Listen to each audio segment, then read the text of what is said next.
what it is. Live, uncut, unedited. You already know what it is. Live, uncut, unedited. All right, You people. already know what it is. Y'all know what it Live, is. uncut, unedited.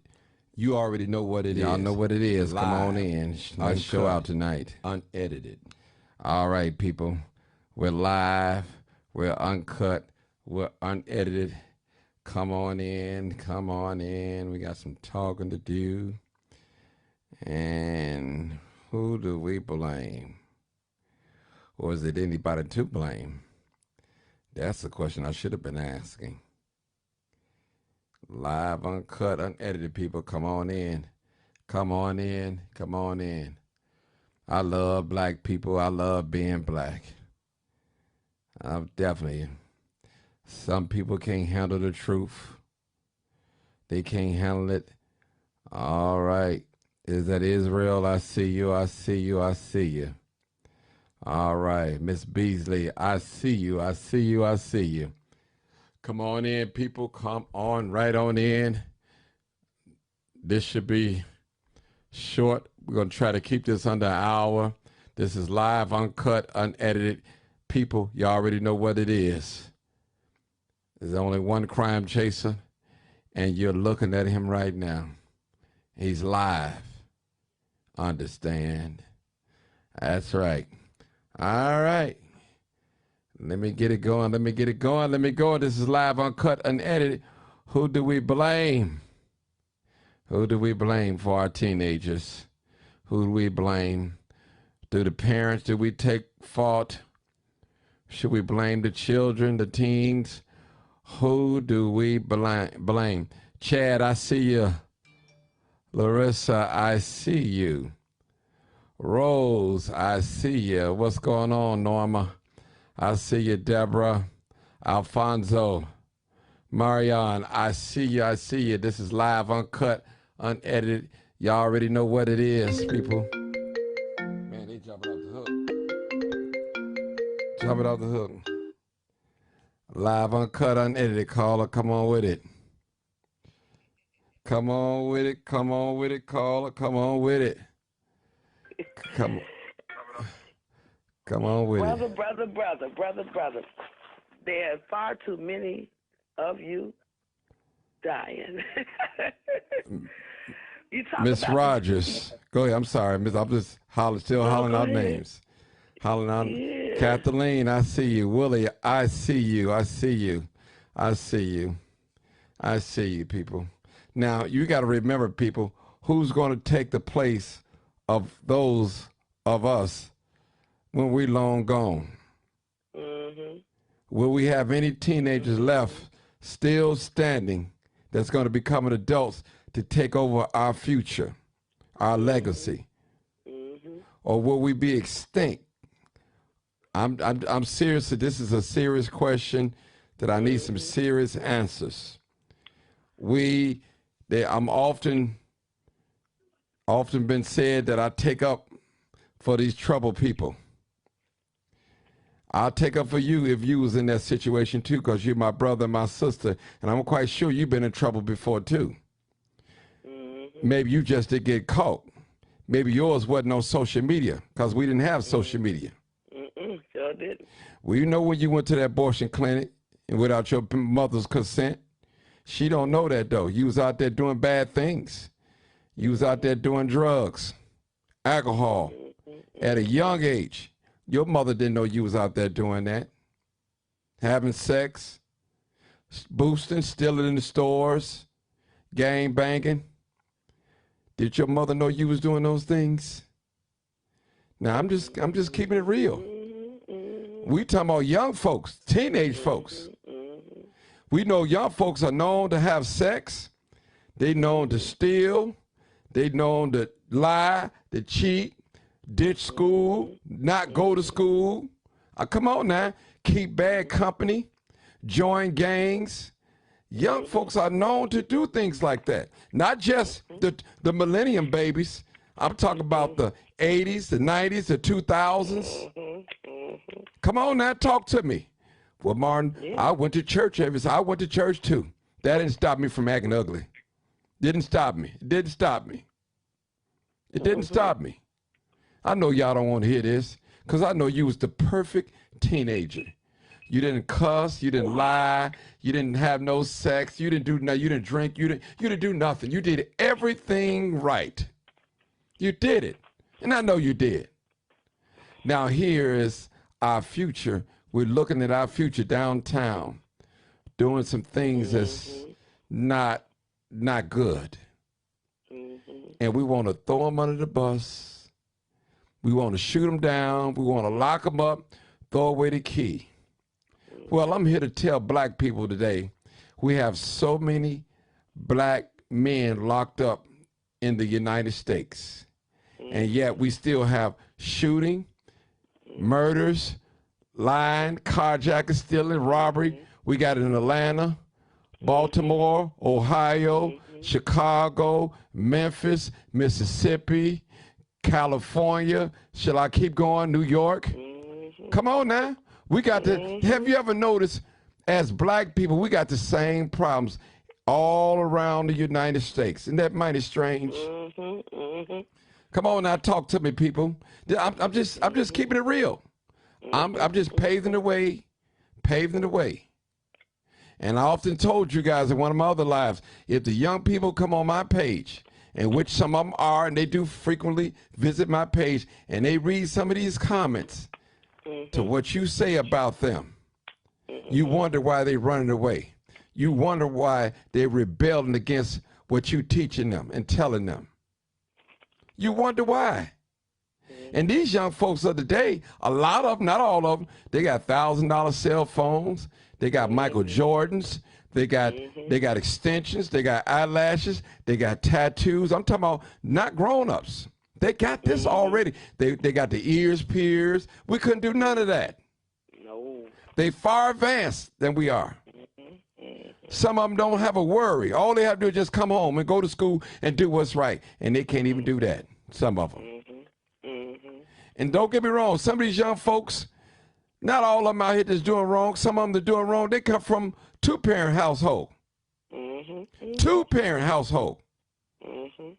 Don't give me you that single mother baby stuff. You got a boyfriend living with you ain't single. You're involved. You're in a relationship. It's called shacking if you're living with him. That's what it's called. Shacking. If you're not married to him, you're living with him, it's called shacking. That's exactly what it's called. He's in the household with you.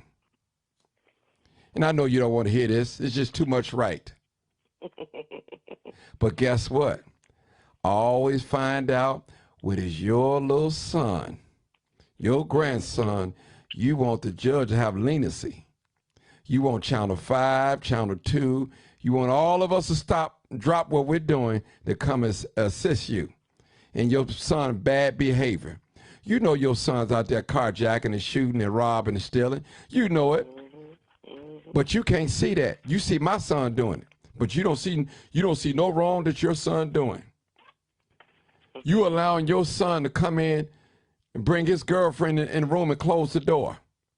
Then you want to scream because he got that young lady pregnant. You set it up. You set him up for failure. Should nobody be having sex in your house but adults? You. That's it. Grown folks get their own place. They go get a room or something. That's what grown folks do. Listen, people, this is real. Some of y'all ought to go to school and watch some of the bad behavior that your teenagers are involved in. When I was downtown Chicago, I seen them young ladies with Daisy Dukes, with their belly buttons hanging, tattoos, eyelashes. They wasn't but some babies. Now, I'm quite sure they had a bunch of perverts downtown just lusting at them little babies. But them little babies gave them a show. They revealed a lot of flesh, and that's not good. That's not good. Well, you say, well, Martin, this is America. We can wear whatever we want. And yes, this is America, and men can look at whatever they wanted to. Ain't no crime in looking. The crime is in lusting. That's what the crime is. Trust me. I got to tell the truth and shame the devil. Why allow your daughter to come out dressing like a grown-up? You're setting her up for failure. Well, you say, well, Martin, my daughter's on birth control, so I'm not have to worry about her coming in with no baby. Well, you still got AIDS out here, HIV, herpes, gonorrhea, STDs. You still got that out there. What about that? Well, she know to use a condom. She might not want to use a condom. You don't know what nobody do behind closed doors. You only know what you do. Y'all heard the term DL. You have a lot of brothers out here DL on the down low. They go and make love to their woman, then they go get taken care of too, or taken care of. They pitching or catching. I'm trying to be nice with the language, so y'all just read between the lines. Go ahead, Dr. Sanders. I'm not gonna hold you up no longer. Go ahead, talk to us. Whatever God lay on your heart, tell us. Well, Martin, it is the truth, because we all can say we don't know we think we know our children. Old saying, you don't know who they are till they walk outside that door. And when they go to school, they can do a lot of things that is not correct, and they get themselves involved. But I'm an avid believer, Martin, that the Bible says the parents are responsible. Even if you don't know how to be a parent or how to express yourself to your child or interact with your children, you are the first ones, But time has changed, and we have the world's view. You see what they're talking about, the abortion law. Now you want to talk about abortion law. You have back alley abortions. Your child had one, you don't even know about it. When I used to work at Raymar Head and Surgery Center, you remember that clinic, Martin? It was right there on 62nd and Halsted. It was Raymar Head and Surgery Center. Dr. Pimentel. They used to own a clinic, which the gentleman made into a school or educational program. But anyway, make a long story short, when I did my training, my externship there as a medical assistant, I had 8th grade girls whose mothers were bringing them into the abortion clinic. And their mothers said, I'm not going to be no early grandmama. And because the girls started having sex in grammar school. Oh, they're doing that now. They holding hands and kissing. I mean, with the same sex. Ingrid, what you know about sex? You just got here. And, when I did my research paper on Chicago with the human trafficking, one of the things that I had to research was the number of porn sites that are out here that included a lot of teenagers. Martin, there are hundreds of thousands where the parents don't even know that with their own laptops that they buy these children, whether it be a MacBook, whether it be, Windows, whatever. But a lot of these kids are displaying themselves on social media through porn sites.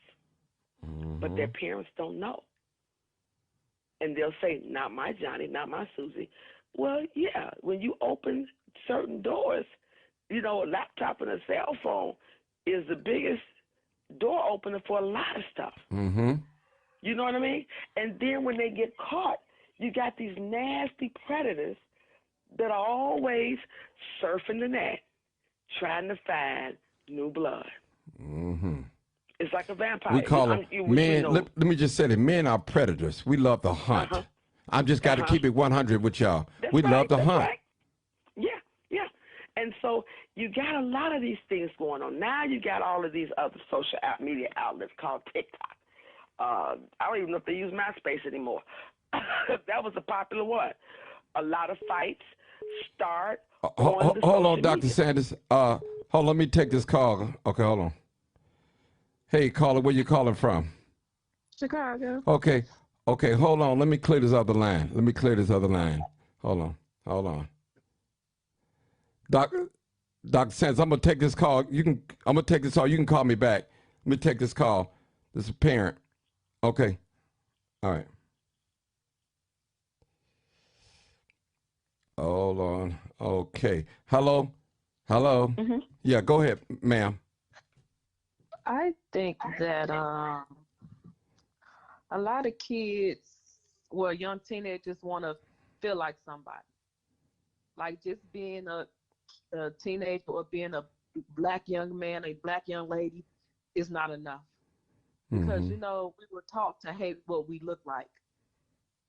And what happens is with social media, that's giving you so many things of what they think is beauty or what they think is rich. These kids want it. You know, like we was going out there had summer jobs, but I think these kids, some of these kids probably want to take the summer jobs because there's no money for them. Like, why am I working 8 hours for 3 weeks to get a $200 check? So it's like, you know what? I can cause confusion. And then a lot of them have parents that just give them things. Just, you know, my son got this, my daughter got the latest this to keep them out their face. Mm. Let me ask you a question. What is going to happen to our future? Who are we going to blame? I mean, if we lock up all our young people, and what's going to be the future? I mean, I'm in my 50s, and I'm figuring I'll probably dead another 10, 15, 20, 30, whatever God see fit. And, oh, got another call. Oh, Lord, y'all going to make me. Okay, hold on. Caller, where you calling from? Hold on, caller. Hold on. Caller, where you calling from? Caller, where you calling from? Chicago. All right, what you want to talk about? What we talking about today? Yes, sir. All right, now all right. Like everyone else, it start at home. Okay. You know, we have a lot of young mothers being young grandmothers, and there's no ability, no structure, no anything. And all the crime that's going on around here, nobody is being held accountable for nothing. You know, we watching how different states taking in parents for guns and all this other stuff that they kids are doing. When is Chicago gonna take action? Mayor Lightfoot ain't on nothing. The commission ain't on nothing. Everybody is just letting Chicago go loose. Our kids are dying every day. That right there speaks volume. Now, where's the solution? The sad part is we got all these black officials on these pedestals. Who's doing what? Because it's us as a community that ain't getting no sleep. Because the officials going home with no problem. Well, let me ask you a question, man. Let me ask you a question. Okay, who do we blame? Do we blame the teenagers, the parents? Do we blame the system? Who do we blame? We hold everyone accountable. The Like parents first, foremost, the kids second, and then we'll hold the system. Because there's rules and regulations. So where's the structure at? Y'all constantly letting these kids get arrested. They got guns. They out here robbing, carjacking. Who been responsible for it? You got Kim Fox in office. Hold her ass responsible. You letting these kids go. Because they juvenile. You got murders on the street all day, every day. Rapists on the street every day. We had, about 5 women that came up dead in the water? I ain't heard nobody spoke about that. So when it comes to our people, and I'm talking about black people, what is they going to do? Because the city out of control. And apparently the officials can do shit about it. And the community ain't going to step up because there's no safety net. They talk about CPD. Let's think about it. Do we really need them? Because us as taxpayers, we pay them to do their job. And here y'all is, got a whole group of security, unarmed, protecting the what? Trains, the buses. That's their job. But Half Park, downtown, Wicker Park, Lincoln Park, everybody getting secure. What about the community that's actually got action going on that need to be secured? Our kids is getting killed. I can't see bullets flying all on the west side, south side of Chicago, and hitting our babies. And where's the people at? Where's the police at? Why they ain't hitting their ass? You know why? They ain't there. Yeah, okay. Mark, Yeah, go ahead, sister. You know what? I agree with a lot of things she's saying, but let's look at it like this. Okay, let's look at a community, right? Let's look at a community. Let's look on the east side. Okay, it's mostly unwedded women, right? But they got boyfriends, right? And they got sons, right? Take all the women and tell them to bring their son to the forefront and ask them, what do your son do to get his stuff? what do we do to get his clothes? I guarantee you, a lot of the women is going to go silent. Ask a lot of the women what type of men they got. Do they work? I guarantee you, a lot of the women are going to go silent. It goes this way. A lot of them are protecting them. I understand what she was saying, but a lot of these women protect the men they date and they protect their sons. Because if it's a community with all women or working class people, I guarantee you it won't be as much crime. A lot of these women date these type of men and they have these kind of sons. And then when it happens to them, they just, we need to stop all the crime, but they're part of it. Crime just don't happen out the air a lot of times. You got to look at the situation of gather these women and ask them the type of men they're dating. Or ask them the type of men that live in their house. I agree with you. Silent. I agree with you. But when you say identify who they with as a man, you got to first identify themselves as a woman.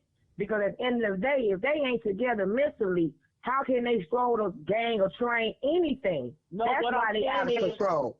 No, I'm saying is, what do he do for a living to bring income in your house? That's explained a lot. I hear that. And it goes right back to what I'm saying.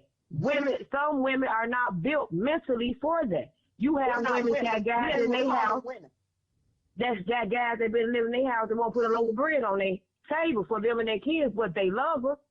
So it goes right back to the stability of a woman. Because me as a woman and 6 kids, I'm not depending on nothing but me. So we got to go back and go to the home. And there's a lot of women out here who are mentally disturbed. They don't know how to show love and affection because they think buying their kids Jordans and the upbrain clothes is going to keep that love with them. No, because where's the love and affection at? How are you going to raise your young men to be men? Why you think these men out here snapping and killing their baby mamas and their girlfriends? Because they don't know how to feel it. Decent man in the house. That's why. Yes, but let me tell you something. I know women who ain't had a man in their household, but they have outstanding men. A woman needs a man. See, that's the unbalanced. That's why our families are like this, because there's no balance. A kid needs a father in the house to balance everything. I understand it's the women who do a good job, but honestly, every woman needs a man. They do. Yes. But if you ain't got the man, where the uncle at? Where the brother at? Where the grandfather at? Where the father at? That doesn't make sense. Hey, but listen, everybody do things in life that don't have good choices. So even if you made a choice to feel that you don't have no man to stand by your side to raise your boys, you still have somebody that can show them something. And if you don't, you do the best you can as a woman. But you got to understand that's why it's so much crime, because these boys need a father. They need someone. We know that. Have to be a man. But who's going to hold them accountable? Can we make the man stand up and be fathers? No, we cannot. But you know what you can do? And that's very true. I can understand having one baby by a guy who's not there, but you have several kids by different men who's not there. That tells a lot about you as a woman. Listen. It tells a lot. It says a lot about anybody who have kids by multiple men with women. But let me say it again. It goes about who you lay down with. And you should know who you lay down with before you lay down with them. So if you choose to just lay down to be laying down, then that's on you. But at the end of the day, for me, I have outstanding fathers, so I can't speak on that. But what I can speak on there is said that there's a system of no real men stepping out, and they know they kids, baby and Ray and Tay out here doing stuff. You know what I'm saying? I agree. Boys, whatever, becoming men, and at the end of the day, there's no structure. Okay. So if the household ain't got the structure, then what the system is doing? They ain't making the system no better. Let me ask you guys a question, both of you guys a question. Somebody give me some solutions. Now, we heard what the complaint is and what we dissect the problem. Now, give me some solutions, some concrete solution that you think. Now, it don't have to be an instant solution. It could be like in the long term. You know, if we do this, this can happen. So somebody give me some solutions. It's a long term. They need to just clear house. When you clear house and find people that's going to really come in and do their job, that's where you're going to stand off at. Okay, what their life would need to be replaced. Okay. Our solution is you need to come in and swipe the CPD and do a whole fresh start. Because in order to get the community to obey or understand the law, it got to be people that can understand the community. You can't just send anybody out there and think they can do a job 8 hours in the community that's going wild and expect these people to respect you when you're out here, you know. So it's a lot of things, even with CPS. These kids going crazy. Virus, school's not clean, teachers quitting. Come on. Who really gonna come in and do a real job for our kids' education? Because everywhere else they getting it. Come on, give me that. Give me them real- solutions. Come on, y'all. Okay, so I'm gonna go back what you say. So you want the community to get a babysitter. So you want them to be babysitted through everything. It starts off. They need parenting classes. They need a lot of parenting classes, a lot of self-esteem classes. Because a lot of people, when you know, especially when you're young, have a baby, you're a baby yourself. So you just going along as you think. So when women have babies, they need to start parenting classes, self-esteem classes. Mm-hmm. Also GED programs, and make sure that they have, a bus car, certain things, food, whatever the case may be, to get them at the classes, transportation too. It starts at the early part because, like the prosecutor, the private corrections is the end result. Them are all end results. We don't need nobody to babysit us. We're grown men and women. What do we need somebody to babysit us for? Come on now. All right. Well, let me ask y'all, both of y'all, a question too. Okay.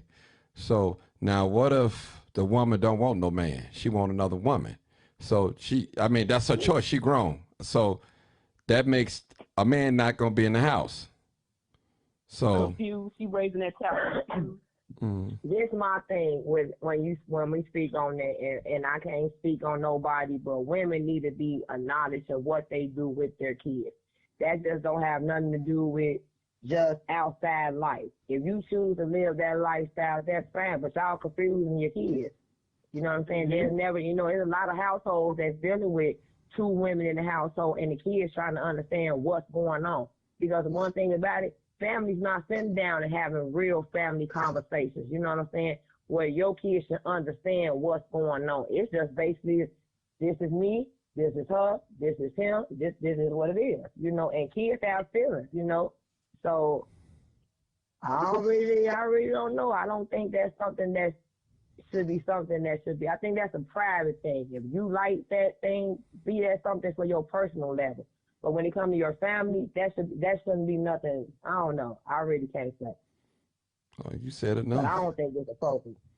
It's not appropriate, but it is what it is. That's what the people they indulge in. And are we this is my thing as black people. I'm just my opinion, y'all. I don't know everything, and I don't claim to know everything. We in trouble. Our future is in trouble. It's in trouble. We're in trouble. We're in trouble. If we take a survey with the young people, talking about teenagers, and ask them who are some of the people they look up to, and I guarantee you it won't be the school teachers mostly. It won't be lawyers and doctors and businessmen. It's the rappers. The rappers and athletes and musicians and stuff like that. The ones that want to kill your mama, shoot your sisters, and bury your brothers, that type of shit. That's crazy. Nothing that make common sense. And that's the thing I don't understand with these parents. Like, y'all don't want shit that makes sense. You like shit that's chaotic and crazy, and it's okay. When we gonna come together as one and just really look at that? We're a target anyway. And like you say, we in big trouble. We're in big trouble. We'll sit back now and come up with a solution together as one. We gonna fail this. Well, we all ain't gonna fail. They gonna fail because those who really got their shit together don't know what to do. Yeah, but we're gonna be extinct. It's gonna be a few of us left. We already second-class citizens. I mean, look at our communities. Hello. I mean, look at the black community and look at the Spanish community. Let me just compare the two. Yeah. All these vacant lots, all these abandoned businesses. You can go straight down Western in a Spanish neighborhood, man. They got business for miles. Now we claim to be better and smarter. We was here first. Well, what's the problem?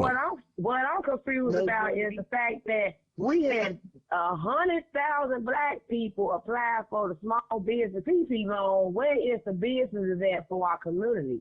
Everybody got rich and nobody put nothing in the community.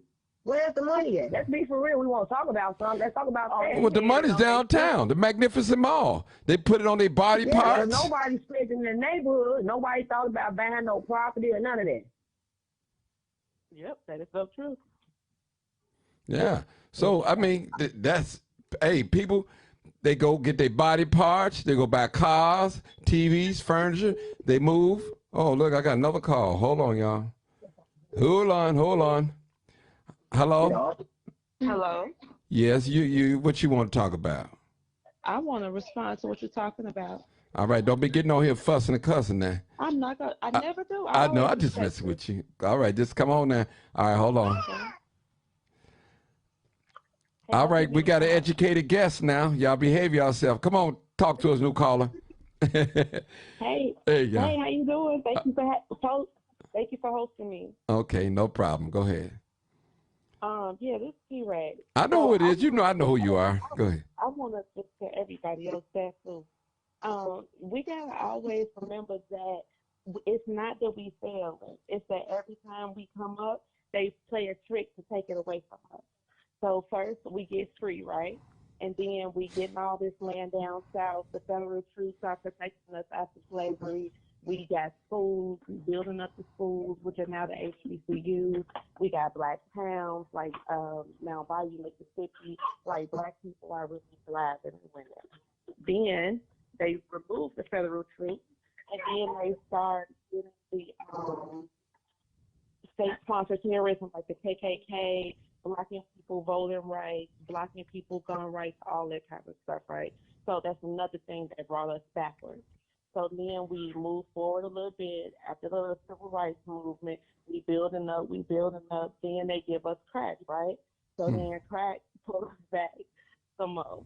So then, we fighting crack, we fighting gangs, all that kind of clear up in like the late 90s, early 2000s. But then black people, we building again, we buying houses, we, neighborhoods building back up. And then they play a trick at the bank and take everybody's houses from them, right? So then they foreclose on everybody's houses, foreclose on all the buildings, and put all the vacant lots everywhere. And now this is what we look like now, right? This is another way to pull us back. That's not our fault. That's why I keep saying stop blaming ourselves.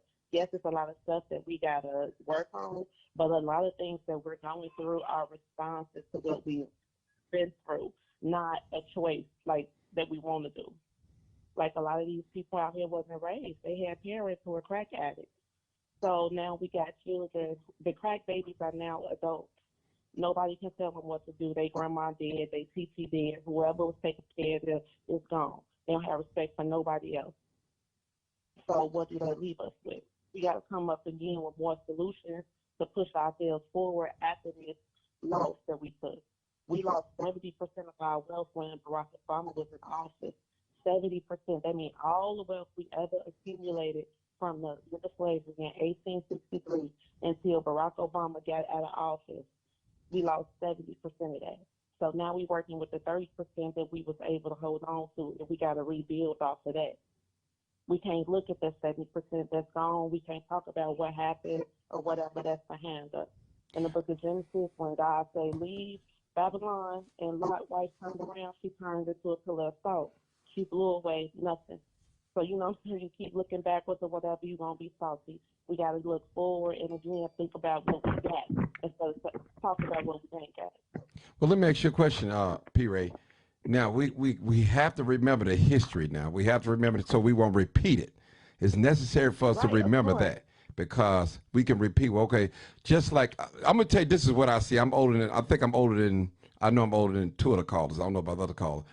Now, I lived through the crack epidemic. I was a part of the crack epidemic. No, I wasn't getting high. I was selling. So I was a part of that when they had that and the war on drugs. Now, the black community was crying about all this violence, shooting and killing and all in the projects and all that. So what they did, they locked a lot of brothers up.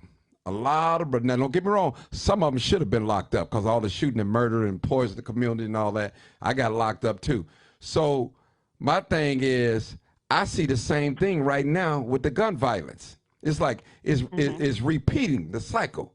Now, all the community is saying, lock them up, throw away the key, lock them up, lock them up, lock them up, lock them up. I see the same thing. Now, don't get me wrong.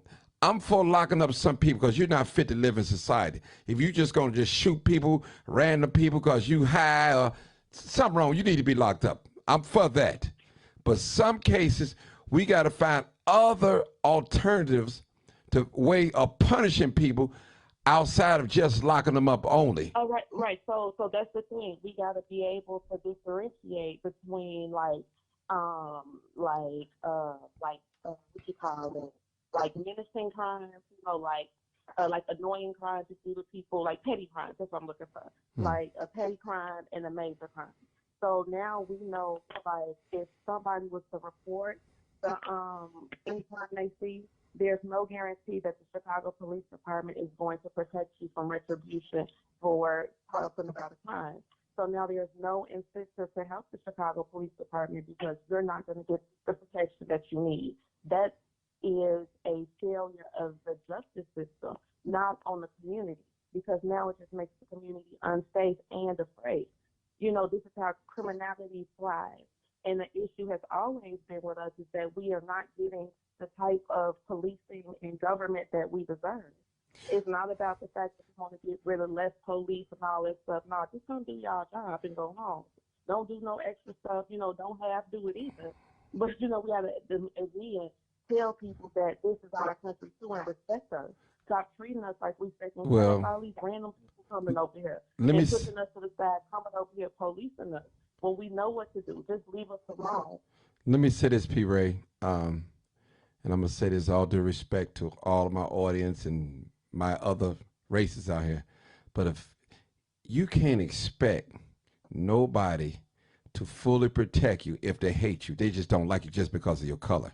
You can't expect that to do right by you. That's just not going to happen. That's insanity. It's just not going to happen. We have to force people to do what's right on the law, on the books. Now, you don't have to like me. You can hate me. But the law says you have to do A, you have to do B, and C. And we have to enforce that. And a lot of people are quitting the Chicago police because they can't do the things that they used to do and get away with it. They are. They quit. They are. They quitting because of that. It ain't just because of they didn't take the COVID shot and all that. They quitting because they can't get away with them little dirty tactics that they used to do back in the early 2000s and the 90s and the 80s. Planting drugs on people. You got body cams now. You got to give an account for the behavior out there. And everybody know me, I am not anti-police. You never hear me say F12 or defund the police. You never hear me say things like that. I believe in law and order, but it had to be fair all across the board. That's all I'm saying. That's right. If you're going to do a thorough investigation. But look, Mark, but listen to this. Do you know that the city of Chicago is the second most surveilled city in the whole wide world? The only other city that got more cameras is London. So if Chicago got all these cameras everywhere, right, and the cameras are in places where these crimes are happening, then you would think that the cameras would just catch all the crimes, right, and then they would solve them. But that's not what's happening. So it's not about us being police or them being more open here. We just want them to do their job. That's it. You know, just do y'all job, do what we paying for. We pay taxes just like everybody else. Well, can I say something? Stand on it. But we act like we so pitiful, you know, like, oh my God, they ain't gonna do it. No, we got to make them stand on it. Our money spent just like everybody else. Let me say this, P. Ray. It's not the police job to stop crime. It's their job to respond to crime. That's what they do. Say it again, brother. It's not their job to stop crime. It's their job to respond to crime. They can't be everywhere. They can't be in your house. They can't stop crime. They're only going to respond. They're doing what I'm doing, going to the crime scene, adjust it. You know what I'm saying? That's it. I mean, those cameras. Them cameras is. Hold on, let me say this. Them cameras is they there to monitor crime. You got all the crime statistics over in the University of Chicago Crime Lab. They got every arrest, every age, every ethnicity. They got all that documentation. Trust me, they are studying the black communities when it comes to crime. I'm telling you, as long as, P. Ray, I gotta say it, as long as we was getting hurt in Austin and Roseland and Woodlawn and South Shore and all these other Auburn Gresham communities, as long as most of the major crimes was maintained in these areas, it was okay. But when But it wait be a minute, Mark. Let me make a point right there because all of them neighborhoods that you just named are middle class black neighborhoods. Ain't no broke people living in none of I them didn't say spots. I didn't say about broke. They Wait, go ahead. wait. Let me make this point. Because a lot of times we look at this and we look at this as a poor people problem or a poor black people problem, or where black people live at, it's gonna be like a gangbanging shooting or whatever. But we have these middle class areas that, again, people that own a property, stable homes, whatever, that created this culture, this Chicago street culture. So that's what I'm saying. It's cultural, and we got to. It is. I agree with you. Do that is by changing how people think about themselves. Yeah, that's what I'm saying. I agree with you on that. But I'm just saying. But hold on, P. Ray. The lower you feeling. P. Ray, what I was saying is, this is what I was saying. As long as these areas, these communities that I named, as long as the crime is taking place in these areas, it's acceptable. And I'm saying what I'm saying. The same time, somebody got killed over at the Bing in Millennium Park. Somebody got killed on 6th and Loomis. That's what I'm just saying. It's a comparison. So it's acceptable for carjacking, murdering, gangbanging to happen in these areas. Everybody's not poor. I'm not saying that. I understand what you're saying. And I'm talking about the status. No, what I'm saying is that we not taking care of ourselves in a way when it comes to like how we leverage our power. Like, so if it was to happen at the same time on 68th and Loomis, if 68th and Loomis did not have the same type of police protection that's at the Bean, then the people who vote in that ward need to vote their alderman out because they're not being protected at the level that they know Chicago. But hold on, sister. That's what I'm saying. Hold like, on. It's so much Listen. we got that we just accepting this and eating this. Listen, we don't sister. gotta eat this. P. Ray, listen to this. You're a very smart, educated young woman, black woman. I admire you, whether you know that or not. Why should we have to wait another 4 to 3 years to vote somebody else before we can get some things done? So I'm tired of hearing that. There's things that we can do other than vote, and that's Right. what I'm saying. I'm tired of hearing that. We got to do something now. But we can run our own community. We can run our own community. We don't need no alderman. If we get our community together and put our people together, our community will be winning. If you go by them white people area, their community was ran by them. They got a whole block president, everybody on the same page. Everybody know what's going on. Everybody is aware. You know what I'm saying? How is it half of the city of Chicago probably own a home owner? They can live comfortably because the other part of Chicago, you got to worry about baby, Ray, and Cece sitting outside the building. They just too much. These are children. But see, the parents, I mean, I fault a lot of the parents. I'm not just saying the mother, the parents. You guys know that your son's out there representing a gunslinger. You know that. You know that. What you gonna do about it? What are you gonna do about it? You got that gunslinger sleeping. Go ahead. It ain't too many real, gangster mamas. You know what I'm saying? Again, they're young. But you know what I'm saying? Because if it was some real mamas on some real shit, they'll get their kids. Back in the day, grandma wasn't letting little Johnny go But out listen, there. baby. Go out there and be on the block. Back in the day, that's. Listen. We living in a new day, sister. You can throw that back in the day stuff away. Right. They ain't trying to hear none of that. Go ahead. Because back in the day, you could see your child in Montefiore, right? Ain't no such thing as Montefiore. I know about Montefiore because my uncle went there. They said you be bad in Chicago, that's the biggest threat. You're going to get sent to Montefiore or St. Charles.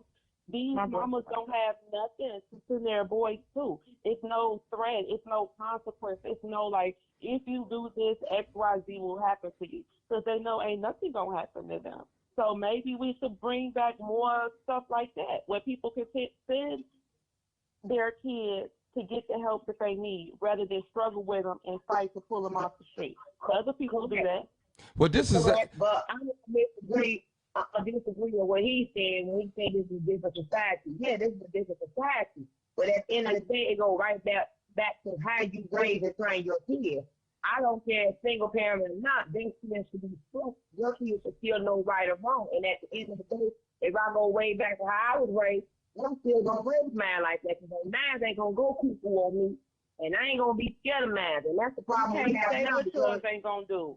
I didn't say what I said was help you. What I'm saying is how I'm raising them and knowing how it's going about. There's a difference. You can't say what your kids won't do outside your door or what you do at school. That's not what I'm saying. It still goes right back to the structure of how you raise your kids. At the end of the day, who you bring around your kids, what you allow around your kids. If you don't have control, and if you allow the society to take control, that's on you as a parent. There's no such thing a parent don't have control of their kids or they no. It's all about how you train and raise your kids.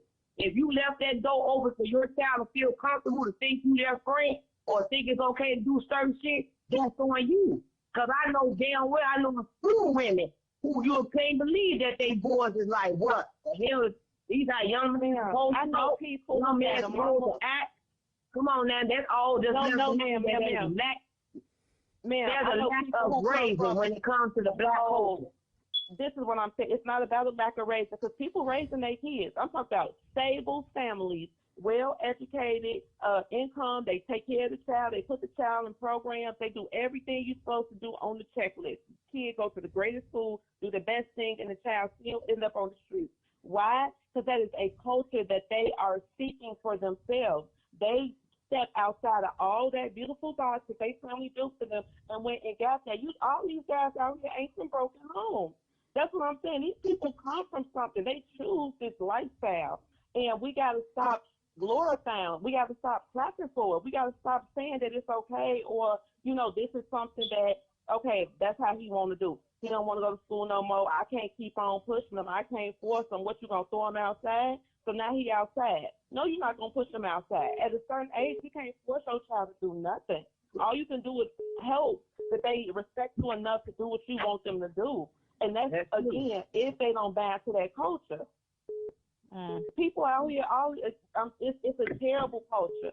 It's a terrible, terrible culture. And the way, again, that you change that culture is telling people that you're not that. You're better than that. No, come on, come be something else. Show them something else. Give them a whole different view of what it means to be black. Because everybody wants to live out their ghetto fantasy. You're correct, and I agree with you 100%. I just want to know why the officials not put enough effort into putting more things to help our youth. Mental. There's a lot of kids out here with mental issues that's dealing with things that you would be surprised young kids deal with. There's not enough asset for these kids nor parents to get to, but you building all around us. You building around to the things that's going on, and there's still nothing in the communities that need to be built, that need the assistance, that need help. Where is y'all breaking y'all neck to help us? Because we losing our kids every day. The summer ain't even got hot yet. You talking about blood or war? It's gonna be blood around here. It's blood right now, sister. What you talking about the summer? It's blood right now. They've been shooting, killing every day. Before the summer got here, they've been killing in the wintertime. We don't have to wait till the summer for the killing. Y'all know I'm the crime chaser. I know about that. They killing right now. I'm telling you. They are killing right now. Listen, people, this is all I want to say. I agree with P. Ray and all of you guys. We have to change the culture. We have to start right now. We have to, because there's not going to be no future. It's going to be a few of us left. Those parents that are great parents continue to be that. But you got teen pregnancy, 14, 15, 16. They don't know nothing about no parent. They don't. And I'm not knocking those young people. Wait. Martin, both of my grandmas had their first babies at 14 years old. Teenage mamas are nothing new in the black community. We've been popping them out young for a long time. I'm so tired of people feeling like, oh, the girl's too young, because all they do is put it into young girls now who get pregnant that they not capable of being mothers, which is a whole. I didn't say that. I didn't say. We've been young mamas. Oh, hold on. What I'm saying is, don't say that. No, let me say this. I got to tell the truth. Listen, what do they know about parenthood? That's what I'm saying. We all need training. What does your grandma know? You know what I'm saying? Babies having babies. Yeah, babies having babies. But back then, when they was having babies 14, they was getting married too at 16, at 15. That's not happening in this day, P. Ray. That's not happening. Even when they was marrying them young girls. They was marrying them young girls. These young girls, listen, these young girls having baby showers. He was doing Just Gender like out here. reveal with no husbands. Yes, they should. We're So, gonna, and and they're they gonna having celebrate all gender that reveal. gender reveal, and ain't nobody revealing the baby daddy. So don't And nobody so know what? what they on the field. We're gonna celebrate that life. We're gonna still clap for that life. We're gonna clap for that woman. It don't matter what the situation is with that man. That is a new mother. That is a new child. Why won't we go and give them the biggest celebration and greatest energy that we could? Listen to me. Yeah, but when we gonna stop celebrating? When we gonna stop celebrating youth pregnancy? When we gonna stop celebrating youth pregnancy? I don't know nothing. in trial, not a youth pregnancy. That's what I'm saying. Get rid of all that. That's our problem. We put all these little labels on people and situations and how Well, I much mean, love we what don't you give them. mean by This label? is a mama There's an and a issue. baby. But what you Not a mean teen is a mama, a label. mama. There's no label, sweetie. You talking about a 13-year-old young lady who don't even know Baby how her body really supposed to feel, but you want to carry the baby in your stomach. That's a A new problem. mama could be 13. A new mama could be 32. Baby, Both of them well, I don't know what and they not society gonna that's know. from, Those are but mothers. ain't nobody in their right mind would think that it's okay for a 13-year-old who can't even barely spell her name or know how to wipe her ass well enough to walk around here and have a baby growing inside of her. So, Now, I don't know what so society so that she's is. aborted. So does she abort her pregnancy? No, you see, you jumping. She didn't say that. We gotta protect our Okay, so daughters let's and say their on focus. coochies. Let's say on What focus. you mean Okay, yes, abortion? yes, You yes, can protect that's what I'm that. saying. I got All two about daughters. I culture. protect, baby. I serve and protect those coochies, honey. I ain't walking around with no abortion clinic. I'm not claiming it, and I ain't playing those games. Okay. Worry about it. Okay. I don't know I'm what just society that asking is. because a lot of people will say that, ma'am. I don't mean no disrespect to you. I promise you I don't. But No, a lot and of none people will say that whatsoever. a young girl like that is not fit to be a mother. And what I'm saying is we got to respect all levels of motherhood. That's another problem with us because we don't even respect pregnancy. We don't respect reproduction. We're not respecting our wombs. We're not doing none of that. So if You don't saying even all have that? wait, no, ma'am. You no, saying let me all finish. that? Let me finish, ma'am. Let me finish.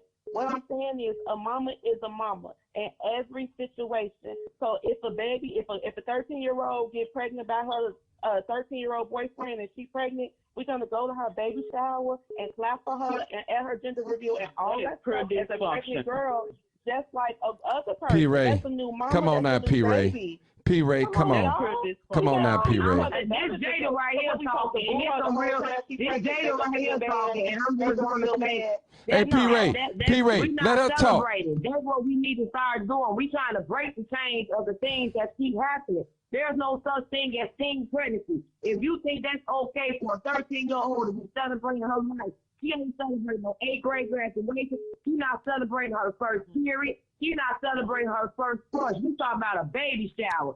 You know what I'm saying? Let's make it make sense. You don't celebrate some shit like that, and it's okay. And you say stop talking about young pregnancy. No, that's we're not ridiculous. glorifying it, ma'am. We're not Yeah, you were glorifying. You was glorifying. Let me finish talking because I let you talk. P-Ray, let her talk. Very well because you stated that it was okay. It's not okay. It's not okay for little Billy to get his ass up and go out here and grab a gun because he seen Ray Ray over here once and they shooting up the block. And 12 and 13, carjacking and taking hard work of people money. That's not okay. So for you to say that, that's not okay. We trying to break tribes like that. What one young lady want to walk around, that means she's carrying the baby on her 15th birthday. Her sweet 16 ain't sweet 16 no more. I mean, what do we celebrate? We're supposed to celebrate positive things. We're trying to talk our daughters to being out here being young mothers. Teach our daughters how to respect themselves, after more about themselves, know they won't. Going out here and get an education, knowing there is better shit out here than trying to have a baby right now. Those are things I want to celebrate with my daughters and my nieces. Not no, oh, mama, I got pregnant. Yes, ma'am. We're going to do it all. This is what I'm saying. I'm not saying that it's okay. I'm not saying that we're going to teach our little girls to go get pregnant. I'm not saying that we pushing for that. But what I am saying is that if they end up in a situation like that, if it's an unfortunate situation, like I said, little Aaliyah hook up with little Aiden or however it goes. No, that's being irresponsible. That's being irresponsible. No, yes it is. Yes it is. On that mama, on both their mama's parts. Okay, it's all bogus. That whole situation is a bogus situation. Can I say something? It's pregnant. Ma'am, I did not interrupt you. No, because I didn't interrupt you. What I'm saying is, if we have a child whatever little girl she decides she's gonna keep her baby, whatever she decides, I'm pregnant, I'm gonna have my baby, I'm 13. If that 13-year-old girl is a pregnant person, then we have to again respect her as a mother because she is a mother and that is a new person. That is all I'm saying is that is a mama and that is a baby just like. And again, that's your opinion. But this ain't 1931, 41. It don't matter. She's still a mama. When the baby pop out, that's the mama. When the baby her breast don't fill with milk, she might breastfeed that baby. That's her baby. She's the mother to that baby. We have to get that mindset out our young people.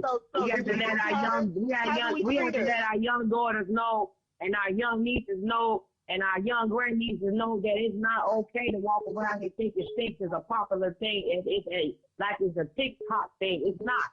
Sex should be a most pleasure thing at the time when it should be.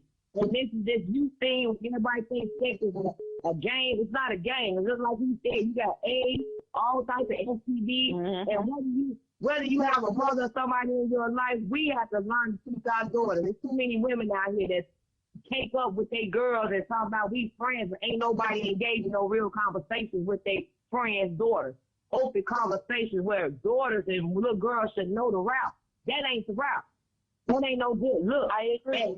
At 13 years old, I'm expecting good things out of my daughter. I'm not expecting to be no grandmama at no 27, 28 because she thought what she was doing was okay. No, hey, y'all, hold on. I need y'all, hold on. Let me take enough. All I'm saying is respect. Okay, let me say, P-Ray, I understand what you're saying. We're going to respect her as being a mother, but we shouldn't celebrate. Yes. We should celebrate life, but we shouldn't celebrate her because what we're doing, we're encouraging that behavior. We don't want to do that. You know what I'm saying? Right. And I'm not knocking no teen mother out here that ever had a baby at 15, 14, nothing like that. But trust me, if any parent, to be real honest, that ever had a baby young, if they had to do it over again, they probably wouldn't have a baby. And I'm not talking about abortion. You know, because it takes, what it does is it causes a lot of trouble in the home. It puts another burden on the mother, on the parent, not the one that's having the baby. Because you know the little boys. You know how many grandmothers, sitting in their house right now, in their 50s and 60s, watching their great-grandkids because the young mamas out here trying to catch up. Come on now, we got to make it make sense. That's not their job. I understand that. And it takes a village. But I'll tell you this. I ain't sitting in my house watching nobody's grandbabies. Nobody. I'm not doing none of that. Because I feel like you're grown enough to step out and do you grown enough to figure the plan now. See, that's the problem. Parents upholding. Y'all talking about the parents upholding their sons. They upholding their daughters. Because they think it's okay. And these guys run in and down and doing the walking around to a whole house at 14 or 15, Daisy Dukes, little booty teeth hanging out. You know, stretch pants, they got the cooch. Come on, man. There's no respect. And if the mother not respecting herself, how the hell you expect the daughter to respect herself? It all starts with the mama. If the mama got dudes running in and out her house, and you got these niggas jumping in and out the cars, how do you expect your kids to respect you? Then you run around big man, they want like little boys.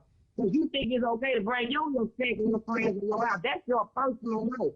And that's what the parents need to understand. What you do is your business. But when you pay your rent, stuff around them. You know, and these new parents think everything they do is okay, and it's not.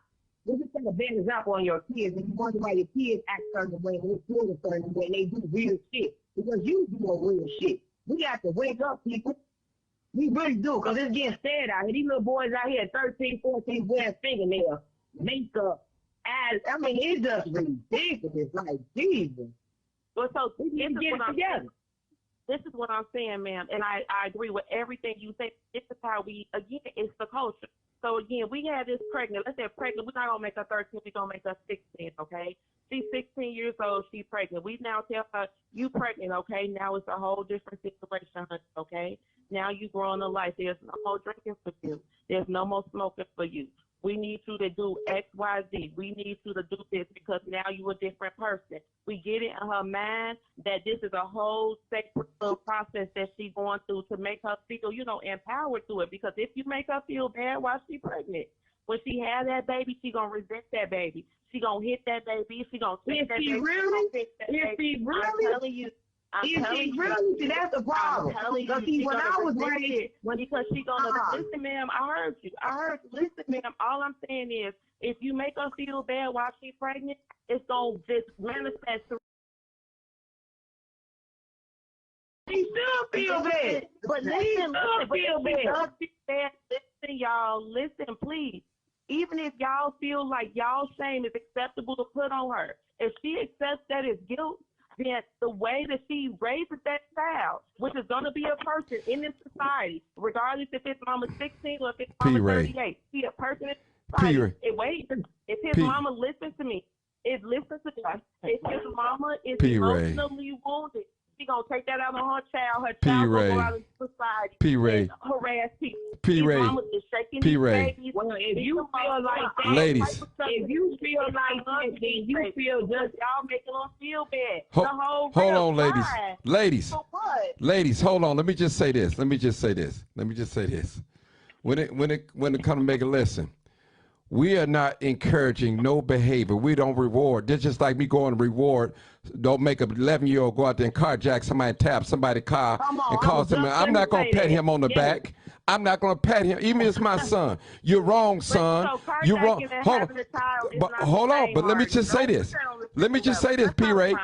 fine. Most of all, any 15, 13, 12-year-old girl, most of the time, the mother is going to take over, the grandmother, than be the real parent. Yeah. We know that. Yeah. Come on. Come on now, P-Ray. I understand. You know that. But Ain't no 15-year-old going to be able to provide for no baby. Listen to me. Listen, even if she feel bad, listen to me. Even if you make her feel bad, an emotionally wounded woman is going to take that out on her child. If you be in these stores, if you anywhere, you watch these women with these children, the ones who are most aggressive with their kids are the ones who are most unloved. That's what I'm saying. They taking all this out on their kids. And now these kids grow up, they be in society, and they come and carjack you because they ain't got no emotions, P-Ray, no feelings, because they ain't never. I believe in tough love. People want to make them feel guilty. Mm-hmm. That's all I'm telling you. P-Ray, hold it for a minute. Marty. Yes. Marty. All mothers. Hold on, P-Ray. I'm right with you. Listen, P-Ray. P-Ray. P-Ray, you can't overtalk me now. I'm letting you talk now. I believe in tough love. Yes, Marty. You yes. teach those that don't know, and you discipline those that do know. We're not going to make it so easy. You just got to be emotional, sad. I'm telling you, until you learn your lesson. You have to learn a lesson. This is a life this young child is bringing into the world. This is not a baby doll. That's right. And you know that burden is going to fall on her mother. You know the burden is going to fall on the mother, on that parent. And it's sad.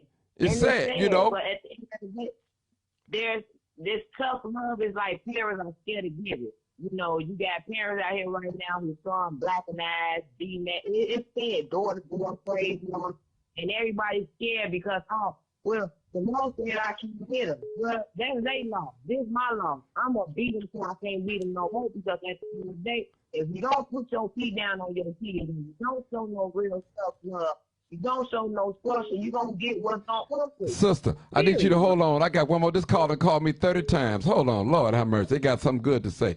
Caller, what you got good to say? What I have to say is this. I feel like, first of all, we all need to pray. Our kids are dying every single day. Every day, our baby. We need to find a solution to the problem instead of beating a dead horse steady talking about a problem. Exactly. Now, I'm with you when you write, but I'm a product of a child that had two parents. And I've been on my own since I was 13, not because my parents was bad, but because I wanted to do what I wanted to do as a child. And I was in the streets doing stuff that I didn't have no business doing. Do I blame my parents for anything that I ever done? Absolutely not. So it's not always the parents' fault. Some of these parents, while these kids is out here doing the stuff they doing, some of their mamas is at work. Some of these parents are working class citizens and honestly don't know that their kids out there doing it. But here's the thing. We need to figure out how do we fix the problem because some of these kids are broken. Some of these kids are hurt. So how do we fix it? What do we need to do? We need to figure out how to get out there and try to reach these kids, because if we don't do something, we're going to keep losing our babies. And it's getting out of hand. We can't expect the aldermen to go out there and save our babies. We got to go out there and save our babies. Stop talking about it and be about it. That's the way I feel about it. This weekend we're going downtown to try to reach out to these kids and try to do something, try to talk to them and figure it out, because something needs to be done. Yeah. And I'm with you 100%. Well, you know what? How about this? This is a great idea. How about this? If we can call a nationwide, citywide meeting with a lot of parents, meet to get a place that we could just talk over some of these parents, because a lot of these parents need help. They really need help. Yeah, they really need help. But see, not to cut you off, sir, but there's no resources. I swear to God, there's no resources for these children. I was having problems with my own son. I'm gonna be honest with you. I was having problems with my own son. My husband is deceased, and I did everything under the sun. I begged for help. There's no help out there. They'll tell you, oh, well, we'll take your child if they consent. What child gonna consent to go and get help if they don't feel they need help? Okay. So, but like I said, we coming out on the weekend. We going out. We gonna be downtown. We gonna have games. We gonna have food. We trying to reach out there to the kids, and try to get help. And hopefully we can get people to come out and support us to try to do something with these kids, because it's getting out of hand. But let me ask you. Well, what real solutions? You said we need solutions. You haven't mentioned none yet. I mean, just talk to them. Well, you know what, to be honest with you, and that's my thing. I'll be real with you. I don't honestly have a solution. I'm trying to find a solution myself, because I have a child that's out of control, and I'm trying to find solutions. I'm trying to find help. Okay. Well, I'm with Margie. I think it'd be the best thing is to try to get a place where we can sit down with the parents. That's the first solution. We can sit down with the parents and understand what the issue is, what the problem is. Then the network can come in next, because there are people that we probably know that everybody can meet with and to step out and help. That's the solution there. I mean, we only know what the issue is if we hear the issue. We can't assume it other than what we already know, but the households are broken. Okay. So if we can bring these parents together and figure this out, we can start with a plan right there. And sister, like the last sister just talked, not you, sir. You said you got a son, troubled son. Now just think about this. Imagine you get in a room full of women, 50 women, at least we'll say we had 100 women, 100 parents that's going through the same identical thing that you're going through with your son right now. And you have maybe 4 or 5 of them have found a solution to do. Maybe we could trade ideas on how to handle the situation. Exactly. That's what I'm saying. That's what we need. And that's what I'm saying. Instead of talking about these babies getting pregnant and this, that, and third, okay, this is happening. We know it's happening. How the hell do we stop it? You understand? Instead of keep talking about it, how do we figure it out? Because sometimes, like I said, you can reach. Look, I would call DCFS on myself. Do you understand me? This is how serious it is. But that's not a bad thing in some cases. I mean, they have resources. People told me they told me the only thing that I could do was lock my child out of my house, and if I do that, I am subjecting my other kids. That's the best thing you got for me. I guess we are our own solution. What I'm saying, sister, but hold on. But sister, I want to say something. When we talked about teen pregnancy, that's a part of it too. When I was downtown, hold on. I was downtown for 2 or 3 hours. I seen young 12, 13, 14, 15-year-olds with their booty cheeks hanging out, tattoos on their body, their stomach showing, bra-like breasts, a bra-like whatever you call it, I don't know, which is sports bra, whatever, long eyelashes, hair down to their butt, looking like grown women. Now, imagine how many predators was down there looking at them young babies. See, young men, some men ain't gonna ask no questions. A bunch of them. But y'all, that's the culture again. That's what I'm saying. Hold on, but let me bring it out. Listen, regardless of the culture, that culture gonna have to change. It's gonna have to change because we're gonna have to respect. We're gonna have to respect in our culture That's all I'm saying. Listen. But you know, you remember that old saying they used to say that it take a village. Ain't no village no more. Right now, this cut, it's not. But we need to build that village. We can do that. Martin. We used to have a village. Martin, Yes. the caller, how old your son is that you having an issue with? My son is 15 years old. So, okay, when did he start having issues? If he's 16 now. He's 15. My son didn't start having issues until 4 years ago after his daddy died. Okay, My so he husband started died having at issues. home. Did you address it? Did you start addressing it? Or did you wait till it get out of hand? Oh, yes, ma'am. Yes, ma'am. Did you take him to a therapist? Yes, ma'am. We all went to therapy. My husband died at home, so my kids was traumatized. That's probably what it is too. He's traumatized still. Mm-hmm. It's But sad I that there's mean- no programs that should be out there to help, you know. Yeah. And I'm not knocking teen parents and nothing like that, but we got some things listen, this like this. I always say this, and y'all hear me, those that follow me. We don't control our own nothing. But that what we can control, let us control that. Anything that's left unprotected will be taken away. If we can control a certain situation, let us control it.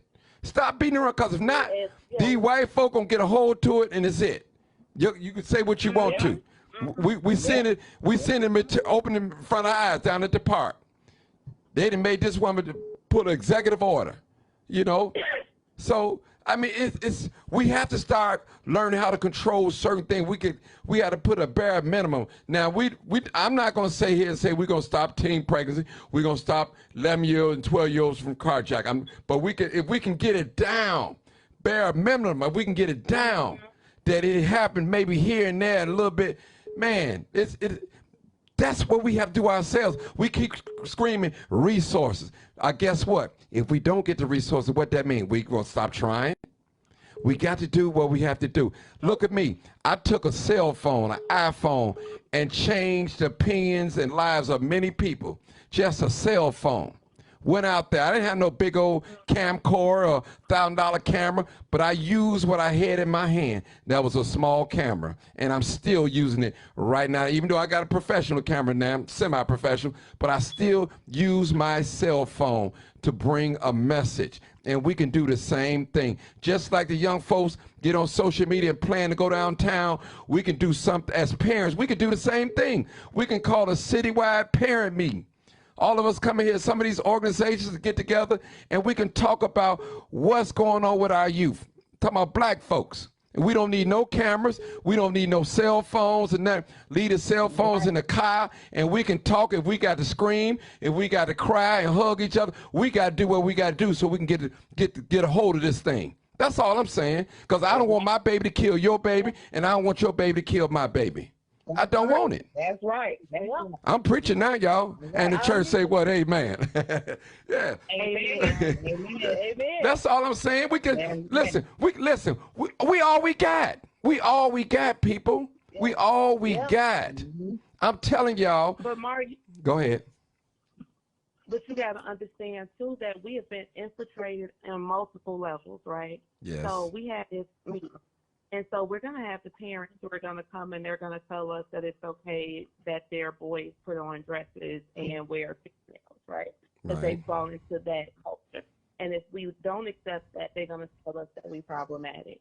They're going to come and tell us that if we want to set any standard, that is respectability politics, and that we shouldn't be trying to be, into this little standard. We should let people do what they want to do, because this is the message that is coming and being forced into the black intellectual class that they now pushing down into black America. P. And Ray, that's why everything is out of control. you're There's no more 100%. standards. P. So Ray, we gonna have this meeting. P. Ray, Sorry, go ahead. P. Ray, you're 100% right. Guess what? We won't be able to save everybody. Those that want to roll, let them roll. If they don't want to roll with us, we're going to roll right over them. That's simple as that. Simple as that. Simple as that. Just think about the Montgomery bus boycott. I guarantee you every black person was not on board when they first started. It was still some black folks riding the bus. I'm telling you. until they caught on, until the fire lit up everybody like, hey, you know what? I see the whole picture now. Some people won't see it. We just got to lead by example, P. Ray. And you, like you said, But they have a was all under the same conditions. Yes. That's what I'm saying. It was one culture back then. Right. It was one It's culture one that culture now. everybody in Listen, Montgomery I don't care if you, I don't care if you gay, straight, rich or poor. We Well, all I just use that oppressed. as an example. Okay. No, I use it as an example because you got other parents. I was just telling somebody else this. It's other people and children who gangbang because their parents gangbang, their families gangbang. This is what they do. So then those parents are the parents that we really need to be talking to, but those parents not coming to talk to us. That's what I mean. Like, it's all about how you change people's minds rather than telling people like, okay, we know that the gun was lapsed, that we know that y'all foes and we know that y'all sell drugs and everybody associated with y'all. This is what y'all do. This is how y'all eat. They're not coming to that meeting. So but listen, listen, P. Ray, we're not worried about who's coming. We need to worry about the ones that come. I'm a firm believer. Whatever God has for me, it is for me. You know, listen. Listen, sister. We're not going to worry about the ones that don't. Are still. Go ahead, sister. And there are some parents that are ex-drug dealers and ex-gangbangers, such as myself, that don't mind to go out there and talk. Look, I talk to my own child, but my child got this mentality that he's Jesus and he could go out there and do whatever it is and ain't nothing gonna happen to him. But sometimes kids need to hear things from other people other than their parents, you know. So I'm not the one to, you know, my kid, I'm very open about everything that I did, you know, when I was younger. But my kids, you know, they look at me, oh, she's just old and, you know, she don't know what's going on now. But I just feel like it's people that will come if it's open. They'll come out.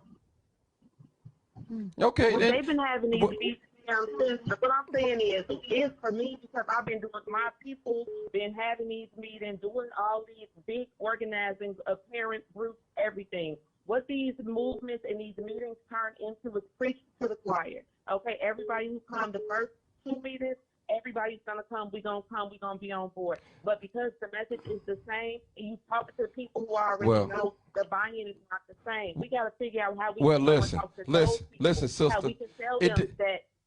It depends on who's running the meeting. Listen, everybody don't have respect.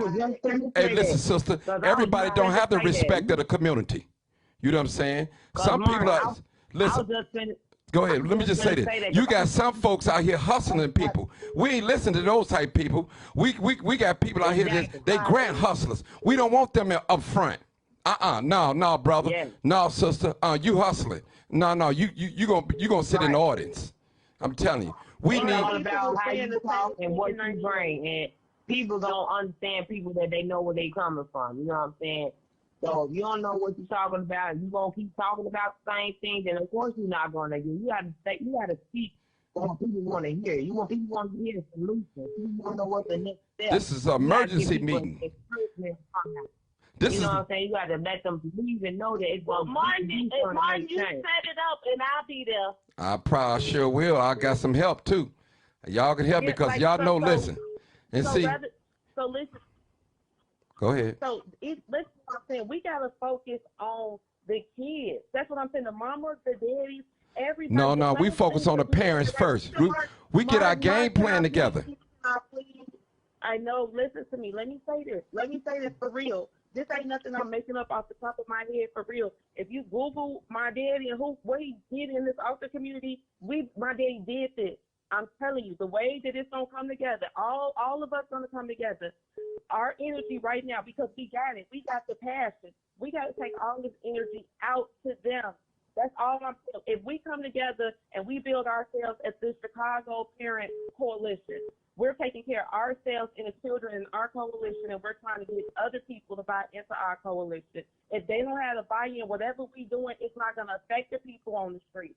We got to figure out how we're going to change the minds of the people on the street. How we going to tell people that we not Iraq no more, that it's not okay to be shooting and killing, okay, no more. We don't want that no more. We going to change the cultural standard rather than us coming together talking about the problem. It's got to be a solution. It's got to be a movement forward. We coming. Did you hear what I said, P. Ray? P. Ray, did you hear what I said? We come together and we're going to talk about what's going on, what parents need. Well, listen, parents, listen. I may not have no influence over your daughter, P. Ray. You may not have no influence over my daughter.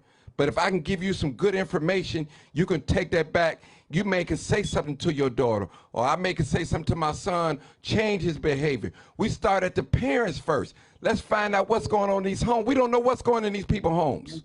We don't know what's going on. It could be molestation. Listen, they could be selling loose cigarettes. That's the way of life for some of these people. All they know is picking up a gun. You know what I'm saying? Yeah. They seen the mama's a bust down. I hate to say that. That's no good feeling. Come on, man. My mama's on crack. I see different men coming in and out of my house. She go in the room and close the door, and we don't have no food. That's right. So that pushes anybody out to the street. Listen. That's right. I'm like this. I'm a firm believer. I am my brother's keeper. I can help a person, and I ain't got to put it on internet and say what I did for this person. If they never thank me, if they never thank me, it's okay. I know I did right by you and your child. So what I'm saying, we get together. We need to find out what's going on in these parents' homes, what they need help. It's a cry. It's a cry in the land. These parents are afraid of these big old 16-year-old boys. These boys standing 6 feet tall. 175 pounds. And they've been this way, Mom. Yeah. And they will whoop their mama. It's a novel idea. It's not new. Nothing is new. If you've seen the movie Claudine, it's the same thing. I know it. And we finna address it. We finna address it too. Come up with a new solution. That's what we're doing. That's what we're doing. We're going to get the parents together and we're going to talk and come up with some real-time solutions. That's what I'm talking about. And if we got to cry on each other's shoulders, so be it. That's what we got to do. Listen, every parent that come to the meeting might have some success stories. I'm telling you, they just don't have a voice in social media. There's some success stories out here. This is what I did. Yes, so them the stories that we're looking for. Those are the solutions that we're looking for. Every child out here is not gang banging, selling drugs. Some children out here doing what they're supposed to do. And we need to find out what's going on. We need to model something like after that. Somebody's doing what his parents are doing that I'm not doing. I'm not trying to put nobody in jail. I'm not trying to put the system on nobody. We just need to change things because what's going to happen, we're going to continue to lose these young folks. They're killing each other. They need help. They're crying out. They're crying out, P. Ray. They're killing each other. They're carjacking you and me. They'll blow my brains out, all the work I do in the community. I'm not exempt. I know that. And I take up for the little hard-headed boys and girls. But we have to do what we have to do. But guess what? They are our future, P. Ray. You got a beautiful daughter. I'm quite all of y'all on this panel have sons and daughters. They are our future. Every last one of us in the next 50 years will be dead. All of us on this panel will be dead in the next 50 years or less. We'll be dead. We'll be dead. Or if not dead, we wouldn't be on front, probably see now anything. We'd be dead. We have to invest in our children. They are our future, people. That's all I'm saying. You can call them savages, animals, whatever you want to call them. And we can't save all of them. But if we can do many as we can, I think we've done a great job. We'll do a great job if we can do that. That's all. Y'all go ahead and talk. I'm done talking. Go ahead and talk. Y'all go ahead. Do y'all know how much money has been spent on non-for-profit and resource investment in the Black community over the past 50 years? Give us a number, sister. Help us out. Well over $1 billion. Right now, I think they said in the community in 2019, it was over $100 million of non-for-profit funding in this community. So the issue has never been the lack of resources, okay, because the money is coming down. It's resources out here. These non-for-profits are always trying to get pictures and names to get their RFPs to prove they spent the money the right way, okay? The resources for people who want to give, you know what I'm saying? You need apples, you need a house, you need your light bill paid. Whatever you got, it's a non-for-profit out there that is big for you to come sign a roster. So it's not the reason, but now people are dependent on it. Now people know that I can go and get my light heat paid, so I don't have to work hard and get my light paid. I can keep my link, you know what I'm saying, and I don't got to work hard at that. And I can sell a little stamp, and I can go through, you know, I can do whatever. People are so dependent on the resources that now it creates dysfunction and chaos. Can I ask you a question? People, you know what I'm saying? Go ahead, Mark. I just want to ask you a question. Do you see anything wrong with people getting resources, whether it be public assistance or grants and stuff like that? Do you see anything wrong with that? I'm just asking you. This is absolutely not. No, okay. No, absolutely not. It's the United States of America. We spend a lot of money on foreign aid, but what so the resources do is make people complacent and get rid of the motivation that they have to decide to themselves. And so then when you have whole communities that are dependent on that, the communities are not growing and thriving because the people are dependent on the resources. This is how the Arabs are getting all the food stamp money and sending it overseas, right? Because they know that they're going to get the link card money. They already budgeted it. That's what I'm saying. They know if I come to this community, I open the store, I'm going to make this much money because these people get link cards and they're going to come to my store and buy. Everybody knows. Do you believe? I believe what you're saying. Do you believe that if I open up a store right next door to the Arab and have the same thing, whose store you believe they'll go in? I'm talking about black folks. I think they're going to go to the black folks store because we got a black store over here. And more people go to this black store, they go to the Arab store. Once people find out the black store is over here, people like, man, I'm not going to the Arab no more. I'm coming over here. You know, we got to, again, stop thinking that we don't, if it's the black and the Arab, we don't choose the Arab. No, the first thing we're going to do is go where the people. No, that's what we should do, but we don't. We don't, P-Ray. You talking about somebody. Right, a lot of people, and we don't. I can prove. Here's the thing, you know, and I get what you're saying, but a lot of times black people go to the store and they looking for discounts. They trying to hustle the black person. And then sometimes on the other side, sometimes you go in the black stores and they don't know how to be professional in their own establishment. So it could work both ways. Well, okay, let me ask you a question. The corner store over here, young lady. The corner store over here, the corner store deli, they're doing very, very, very, very, very well over here on Rice and Lamont.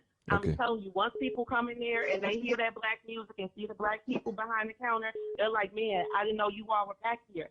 Because this is a black-owned store. We want to spend our money with black people. This is why over here on the west side, the black restaurants over here are doing way more business than the Arab business. Than the Arab businesses are doing over here. We don't mind paying extra for a G-Pan than we would to get some chicken at Shark because we know that if we go to Uncle Remus, it's going to taste better than Shark. So it's not about us not wanting to shop with our own people. We got to stop saying that. No, we got to stop doing it. That's it, too. We got to stop doing it because I listen. But that's not what I'm saying. I'm not saying that. What I'm saying is listen. as black. Okay, hold that thought, sister. Let me just say this. I'm going to let you talk. I'm going to debunk what you just said. I know what you're about to say. Every major corporation have done bad business with the black community. T-Mobile, AT&T, Comcast, all of them, U.S. Sailor, People Gas, all those have cheated us, gave us bad customer service. But what we do, we still go right back to them. Overbuild us. We go right back to those establishments. But when it come to black people, when black people be nasty and ugly, and they shouldn't be, that's it. We don't forgive them. We don't go back no more. But let it be another ethnicity business, or we're going to go back again. And I've seen, it's a video just floating. You ever live on the west side? Yes, I did. Yes, I did. One time. You ever live in the Northwest. Austin community? Yes. Actually, I live right on I live right off North Avenue and Menard. All right, so you did live in the Austin community. No, so you you know knew when it. you was over here That was years Chinese ago. business over here It with was each nice. other. And he right there in the Even now. It it's was the real same. Go nice ahead, when I was Martin. staying there. Yeah. And it's nice now. It's the same way. Right. That's what I'm saying. It's the culture of the people, not us overall. We go Right. out of our way to shop with each other over here. Right. It's not to, if it's an Arab over Well, here. I No, we love gotta shopping grab with extra my to go people. shop with ourselves. I love shopping with my people. I absolutely do.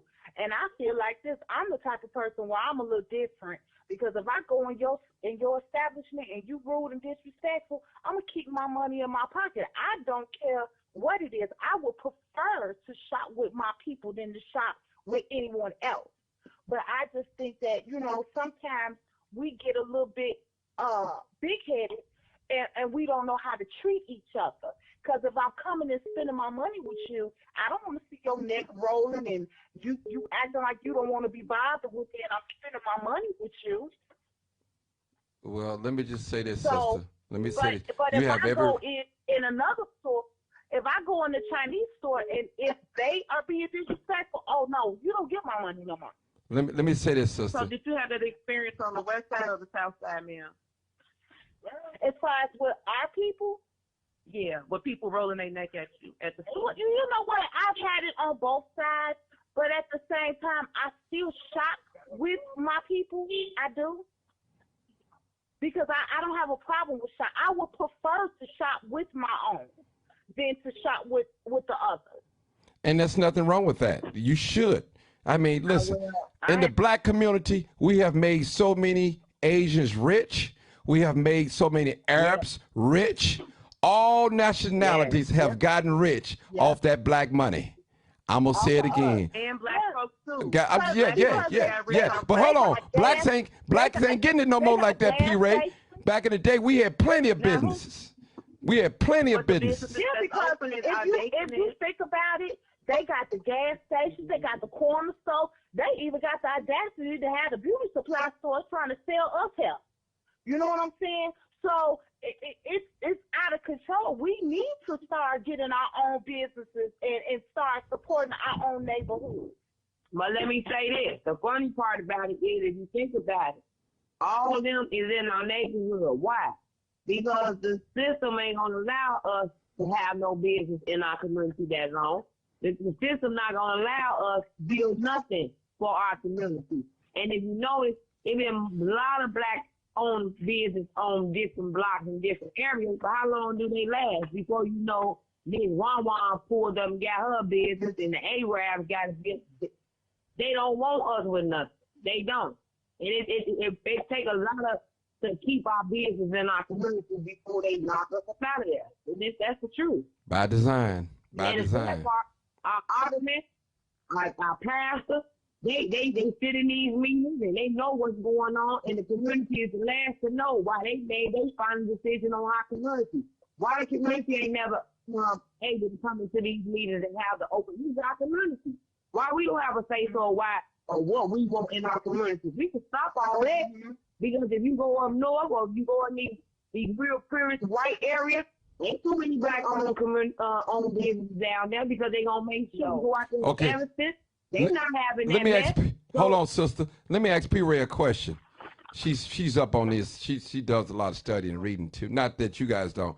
P. Ray, name me one black community in the city of Chicago that has its own grocery store, bank, school, cleaners. Name me one community. Now we have 77 communities. Some of them are predominantly black. Name me one of these communities that have their own hospital, bank, school, grocery store. Can anybody name me? Three at the same time. I'm waiting. None. When you say bank, you say their own. You mean like in the community, or that black people own? That black people own in our community. Oh no, None. Why you think that? Look, listen, P. Ray, you got a master's degree. We got the other sister, Dr. Sanders. She got a doctorate degree. We got all these smart, intelligent people on paper. On paper, that's degreed. Where are they? Where are they? Not saying, not putting no knock on nobody's education at all, but we need their expertise to help us to change, would you say, sister, the culture? Period. I'm going to start using that word. Listen, this is what happened. This is what's happening, because even if you go in white areas, you're going to see that you're going to see more corporate brands. Right now, everything is becoming more corporatized. So, like over here on the west side, when they put the Walmart up there on North Avenue in North Avenue in Cicero, that made a lot of businesses close down around it. So even if you go up there on Elston, where they have like more Targets and all that kind of stuff, you're going to see less small businesses and more corporate and franchise models up there. So they have more businesses, but they are not more individually owned businesses. Again, this is okay, P. Ray. American model. But wait, let me No, I know. Wait, just hold it. I'm just say something. I'm finna help you out. I'm finna help you out a little bit. If you go on Western, on the south side now, Western is west, but it's southwest. You got businesses, mom and pop stores for miles. They still exist right now. That's all I wanted to say to you. Go ahead, sister. That's all I want to say. Well, they don't have any corporate stores right there. So if they imagine that miles of Western stores, if they were to put a Walmart or a Target or a Costco or any kind of big box store in that space, a lot of those stores would close. But they don't have that there. So now they have, more small businesses. But what's happening with us is that these corporate institutions like a Chipotle or whatever, little strip store franchises they have, those stores are not coming to our areas and building little strip malls for us to have.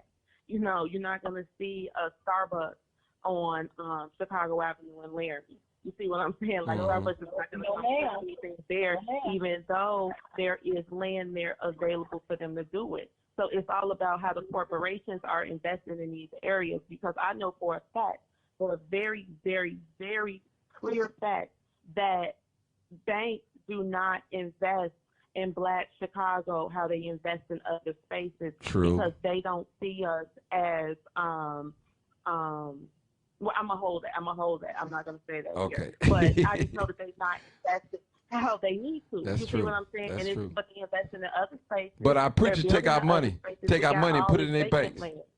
You're right, CP. I agree with you. Exactly. That's what I'm saying. And that's again how we giving away our power. You see what I'm saying? Look at all these vacant lots. I mean, all of the building that they doing right now in the West Loop area. Okay, everything going up. It's building on building on building on building. But if you come further west, all you see is vacant land, right? So we know that they got the money to develop. We know they know how to develop. They know how to plan communities, but they're choosing not to plan in our space. They're choosing not to invest their corporate money in our spaces. That's the problem. That's what I'm telling y'all. It's so much bigger than like us and like what we doing on an interpersonal level. And that's true. You know what I'm saying? We got a lot of stuff to work on with ourselves. But for me, I focus on the big picture stuff. That's good. You see Everybody. What I'm saying? Like rather because if you focus on what's small, you're gonna personalize it for yourself. You're gonna say, oh, this is happening to me. But if you look at it at the big picture, you can say this is happening to everybody. What's the big solution for us? So our solution right now, you see how Black Lives Matter scammed all the corporations out their money. I told everybody Black Lives Matter was a scam, and they said I was a Trump-loving coon. But now we see it really was a scam. They got all that money, and this girl's been paying, buying houses, everything. She was able to go to corporations and tell corporations that if you invest in Black Lives Matter, this will help advance Black people. And this is why they gave her all this money. Now, she's going to go to jail for, misappropriating the money and however that goes. But now we got to make them corporations stand on the promises that they made, Wow. When they were trying to make Well, all let me this say money, this, break P. all Ray. this bread. Let me just say that. Black lives do matter to me, but let me just say that I knew Black Lives Matter. I knew the history of that. That's a feminist organization started by two lesbian women. That's what it started. They took the name Black Lives Matter to hide behind Black pain. That's what they did. That's what they did. And that's how they benefited. So I'm saying this, Black lives do matter to me, but I'm not affiliate with that organization or that corporation. Now you have so many different chapters of it now that's not connected to the original people that started, two lesbian women. So they base on That's a feminist group organization. That's what, at the end of the day, that's exactly what it is. And they hid behind Black death, Black pain, and promoted their hidden agenda. That's what they did. And I'm saying this in the public. I know without a shadow of doubt. That's what I'm about to say on that. But what I'm saying is we need those corporations to come invest in our spaces just like they invested in all these other spots. A lot of times we look at like Lori and we'll say, okay, Lori is building over there in River North, but Lori is not building in Lawndale. But it's not that Lori is not building in River North. It's that the Citadel is not building. You know, the Citadel is building in River North and not Inglewood. These are corporate people who are controlling all of this investment because the only budget that the city gets is what comes from tax revenue. Everything else is private investment. So what we got to do is figure out how we can get that private investment into our own spaces just like they doing down there. And the way that we do that, again, is by changing the brand. Now, if we put it out there that our hoods ain't nothing but poverty pits where bullets is raining from the sky and kids is getting poisoned and it's going crazy and it's nothing, no, they not coming. That's what I'm saying. Stop saying bad stuff about ourselves. Because guess what? They Even see though it. The kids they don't up have there to. by Harlem and Urban are overdosing, they getting high and dying by the dozen up there of heroin up there where the Eastern European kids live. But they not promoting that. They not saying that on the news. They not talking about their drug epidemic and how their kids are overdosing. None of that, because they know that they got to protect their brand in order to get the investment they need in their space. We got to do the same thing. Mm-hmm. Okay, ladies, I'm going to let y'all go. Thank y'all so much. I'm going to take one more caller. I appreciate you, P. Ray. Yeah, right. You got to invite me on one time, P. Ray. All right, anytime. Make sure you come on Black Excellence Hour. That's what I'm talking about.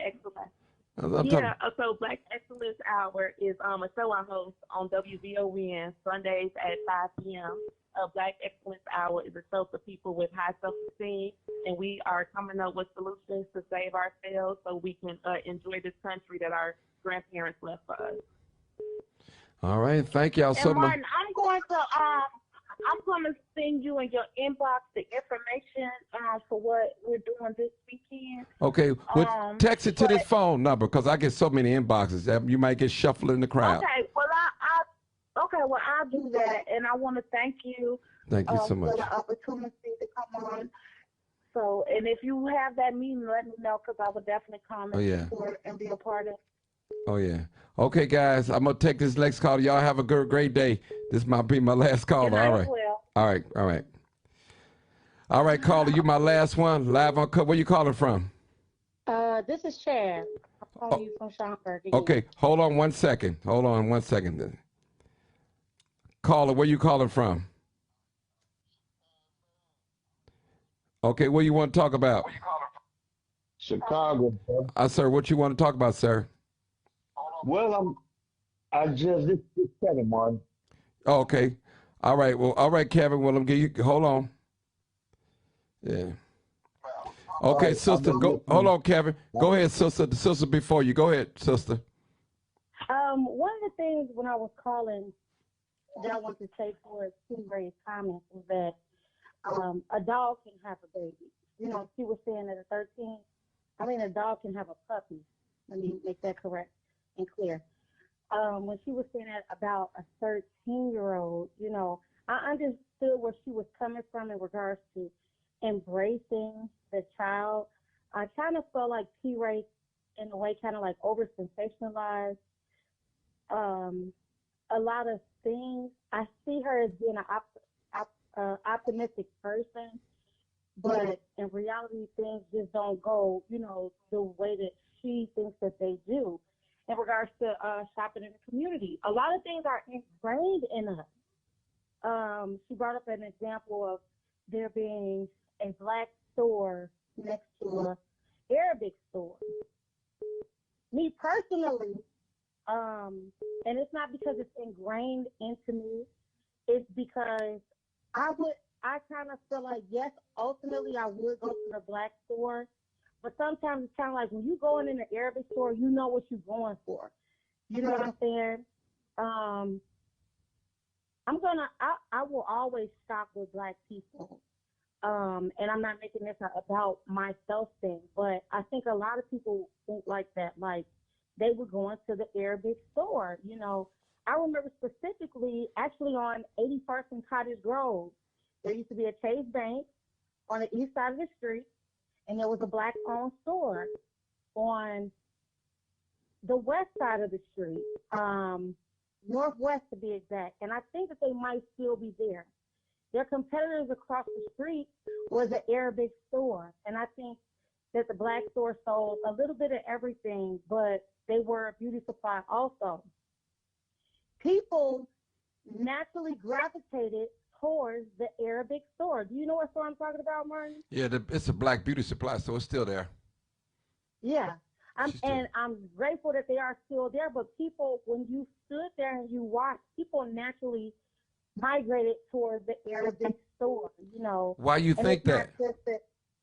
I think because people knew what they were going for. You know what I'm saying?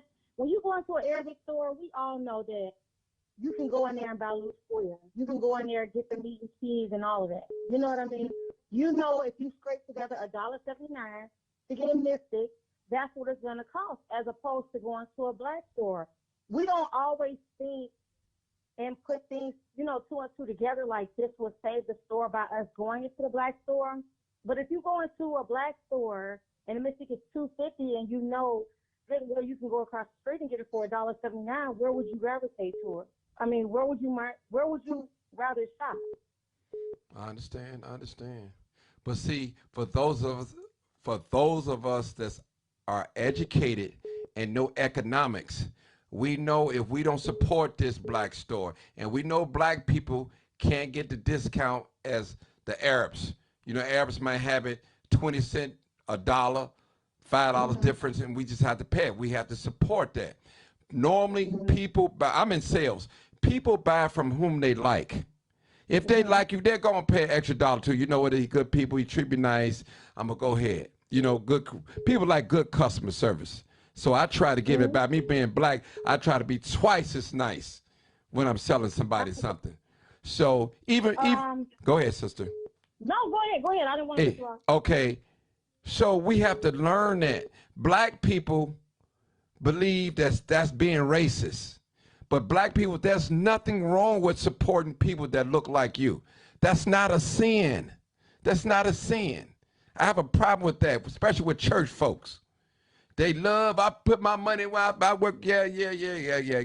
That's why your sons and daughters out here selling loose squares and loud and robbing and carjacking you, because there's no jobs for them. When you spend your money with black businesses, they're able to hire more people. And the more people that we have work, what's the likelihood of a person that's working an 8-hour job, full-time, they're part-time, got a little money in his pocket, that was probably going to go out and carjack you? Now, I'm saying it can't happen, but what's the likelihood of it happening? So we have to look at that. We are in war. We're in an economic war right now. Everybody, we have made every race on the face of this earth rich in the black community. Sister, I always say, if they can't speak the language, you know, if they can't speak it, that means they can't write it. Yeah. And if they can't write it, they can't read it. How can somebody come in our community and outfox us and get our money and take it and spend it in another community? That means something wrong with us, our thinking. That's why I said it's been ingrained into us. Well, we have to get it out. We have to. A lot of people. Go ahead, sister.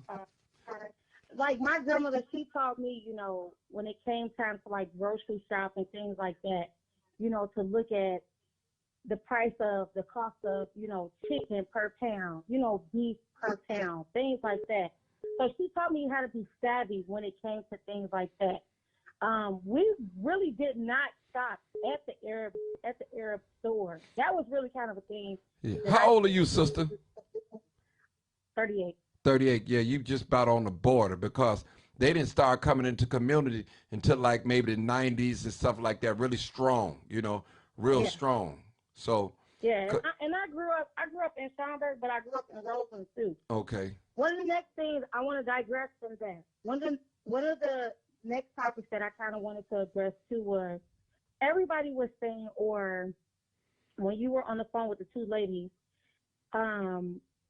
the topic or one of the solutions to one of the topics about the teenagers was to meet with the parents. Yes. I don't necessarily think that the parents is a good representation of the children. I think the children are a good representation of themselves. If these children are able to get together and they are able to think when they are moving, you know, in a certain location, how they will move in a certain location, why not just appeal to the teens? These are the individuals who are being addressed. At this point in time, this is when they are actually experiencing individualism. You know, they are learning how to be them own selves, and they speak up for them own selves. I have a 9-year-old who I tell, you know, if something makes you feel uncomfortable, if someone makes you feel bad, you know, speak about it. You know, you got to speak up. Okay. Can I ask you? That's how I'm working with him. Let me ask you a And I question. feel as if, Let me ask you a question. The purpose of having the parent meeting is because we don't know. Everybody don't have a normal household, sister. You'd be surprised how some of these people are living. Trust me. Some of these places that they live in don't have running water, don't have no air, no heat, nothing like that, no food, infested with bed bugs, roaches, and you'd be surprised, sister. These people are not living normal. Trust me. And listen, a lot of black people, we dress over our trauma. We don't get our trauma dealt with. We put on some nice clothes, get an outfit, our hair done, nails done, a suit, some new mics, whatever. We feel good about ourselves and get a drink or something like that. Then again, the cycle just goes over and over and over. So it's some people that's having a hard time out here. If you drive, I don't know how, and I'm just let me help you. Let me just help you out. It start with the parents. Listen, parents have given up. I've had so many parents that come on this live and say, we can't whip our kids no more. So they've given up. Like, well, what am I supposed to do? They give up. Do what you want to do. Yeah, I know, but see, that's, I mean, come on now. They living in an environment, they have to duck bullets. When gunshots, hear gunshot, they got to hit the floor. You're not in that type of setting right now.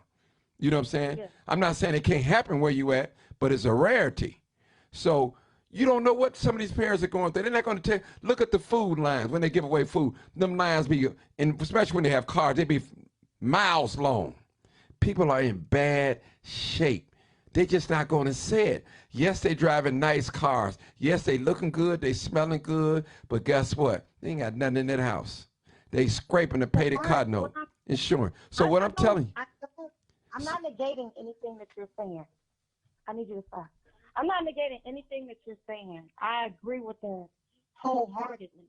But what I'm saying is that to find a solution, why not go to the, to the source? The source is the parents. It's the parents. Right. No, I'm saying, but there can be a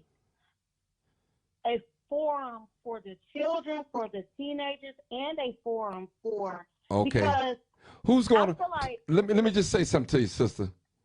You're not going to get a bunch of teenagers in a forum. Only way you're going to be able to address a bunch of teenagers, maybe it's like downtown if you go down there, or you go to their school. That's the only way. Or trust me. Something to offer. Right. There has to be right. But we're not listening. We're listen. We're getting together as parents. And we need to discuss some success stories and what's going on. How can we have parents that's raising single, they single and they raising these 10-year-olds, 15 years old, standing 6 feet tall. They can't do nothing with them. Now just think about it. If we had a meeting with a bunch of parents and if we had 20 men that agreed to help this particular mother with her bad child, we all take a turn a week coming over, getting with them, dealing with them and all that. Men, that might be a blessing to her. Give her help. Because, see, a man know how to deal with a young boy. Trust me. Well, I'm a single mother. I'm a single mother of a boy. And his father, like myself, is from Roseland. Just because I live where I live does not mean that I'm far divorced from reality. No. And that's to answer the person that commented on the live. Just Oh. because I live where I live does not mean that that represents who I am and what's been ingrained in me at heart. I just know how to carry myself, and I know what kind of quality of life I want to provide to my child. Mm-hmm. And I'm fortunate to be able to offer these things to my child. But don't never get it twisted.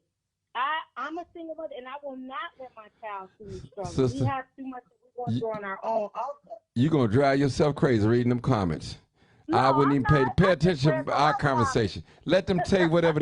They didn't cuss me out, call me all types of names. And I don't pay them folks no mind. And when they see me in public, they running over there trying to take a picture with me.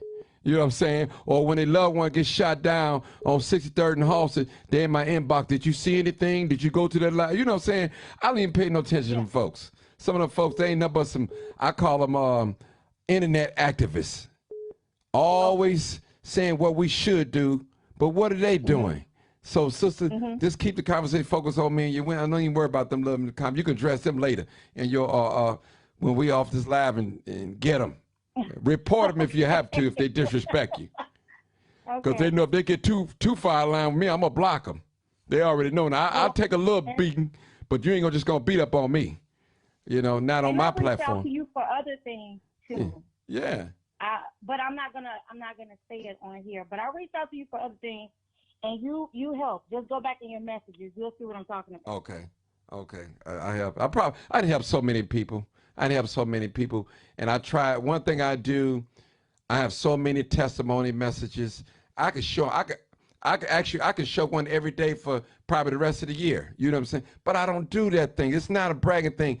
I bless people in private so God can bless me publicly. That's what I do. That's what I'm about. I'm about helping people. I'm not trying to take advantage of nobody. I'm not trying to go to bed with nobody. Some of y'all are beautiful, but it's not about that. It's about me trying to help you, not trying to talk. Go ahead, sister.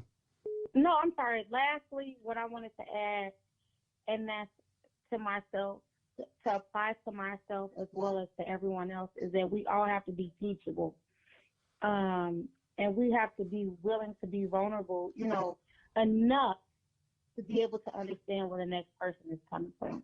I didn't want to hold you up tonight, Mark. That's okay. I appreciate this forum that you hold. It means a lot to me because it keeps me in touch and in tune. It means a lot to me too as well, sister. Listen, let me just tell you something. Let me just say this, and I'm not bragging. You name me one community activist out here that's going to share your video or allow you to come on their platform and talk freely. It's not going to happen. It's not going to happen. Yeah. It's not going to happen. Only time they're going to come around you is maybe you got a viral video, share it, or the news camera around you. After that's gone, they gone. I'm just going to be honest with you. And I'm not saying... That can be a representation of themselves. Right. You have been true to who you are. Right. And I have been consistent.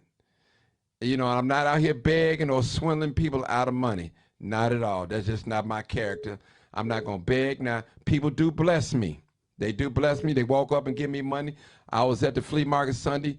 A senior walked up to me and put some in my hand. She said, "Don't look at it until I walk away." When she walked away, I looked at it. It was a $100 bill. I said, "Thank you, Jesus." So that's a blessing. Now, I'm gonna tell you a reason why it was a blessing, because I ain't had to ask for it. That means she really, really wanted me to have it. And that's more appreciated. One thing about apology, when you ask for apology and a person apologizes to you, they really don't mean it because you had to ask for it. But when a person apologizes to you without you asking them, they really was sorry for what they done. For what they done. That's from their heart. So I love a cheerful giver. Don't give me because it's everybody looking. Oh, you want to be seen. Oh, Martin, did you get that $100 cash app I sent you in front of the whole world? Come on now. Come on now. I'm not begging. Come on now. Somebody did me like that on live, right? Talking about I gave Martin $100. I showed up, went back to that live, to my cash app and tried to see it, and I didn't see it because if it was there, I was definitely going to hit a reverse and send it right back to her. I promise to God I was, but she never sent it because she lied. Her whole thing was she liked me and I didn't want to be bothered with her. Trust me, that's all that was. Baby, I'm not on here for dating. I'm not on here. Some of y'all are beautiful, cute, and all. I see you, but I'm here for take care of some business. That's it, and that's all. That's it. I'm not looking for nobody. Now, if something happened, it happened. But I'm on here. I'm serious about what I do. I'm serious on how I treat people. I have not gotten this far in life mistreating people or making fun of people or trying to make a fool out of somebody or misleading them. I don't want to do that. Trust me, it's too late in the game for me now. It's too late in the game for me. So I want to be straight up and down with you. I understand that. And I'm grateful that God is able to use you as a vessel to be able to reach all of us, you know. Yeah. Okay. Text me your profile, then that's why I know who you are. That's all. Just text it on this phone. Screenshot it, and then I know who you are. I think I know who you are, but anyway, I think so. I really think so. Yeah. Okay. Okay. I will. Thank you, sister. All right. All right. All right, Kevin family, I need you to call back. I know you was calling. You don't know why you hung up. You want me to hang up, Mark? No, you can stay there. You can stay on there. Don't make no difference. You can stay on. I'm waiting on one more caller. He might say something you want to comment on. Yeah, I've been on for almost 2 hours. It have been 2 hours now. Kevin, I'm waiting on you to call me back. Call me back. Because, this is an ongoing conversation, boy. I got one online. Let me see who this is. All right, caller, what you want to talk about? Caller, what do you want to talk about? Tell me what you want to talk about. I'm telling you, I want to talk about our subject tonight. Remember Okay, hold on, ma'am. I'm finna bring you in. Hold on, okay? Just hold on. Let me bring you in. I got this one call. Hold on. Okay, Kevin, call me right back. I'm gonna bring you in. Okay, sister, go ahead and talk about the subject. The new caller, go ahead. Call back, Kevin. Okay, hold on, sister. Let me take this call. Hold on, sister. Hold on. Hey, Kevin, I'm gonna bring you in, man. You my last one. I'm not taking no more, so make it sweet and complete. This lady, she finna go before you, though. Hold on. Hold on. Okay, young lady, go ahead. Okay, Mom. Here's the thing. All right. Here's the thing. Okay, can you turn somebody got their TV going or something, Facebook or something. I hear it. It's you or Kevin. Turn it down. It's gotta be Kevin, because it's not me. Kevin, turn your thing down. Because I can hear it. It's down. All the way down. Okay, that's better. Go ahead, sister. Here's the thing.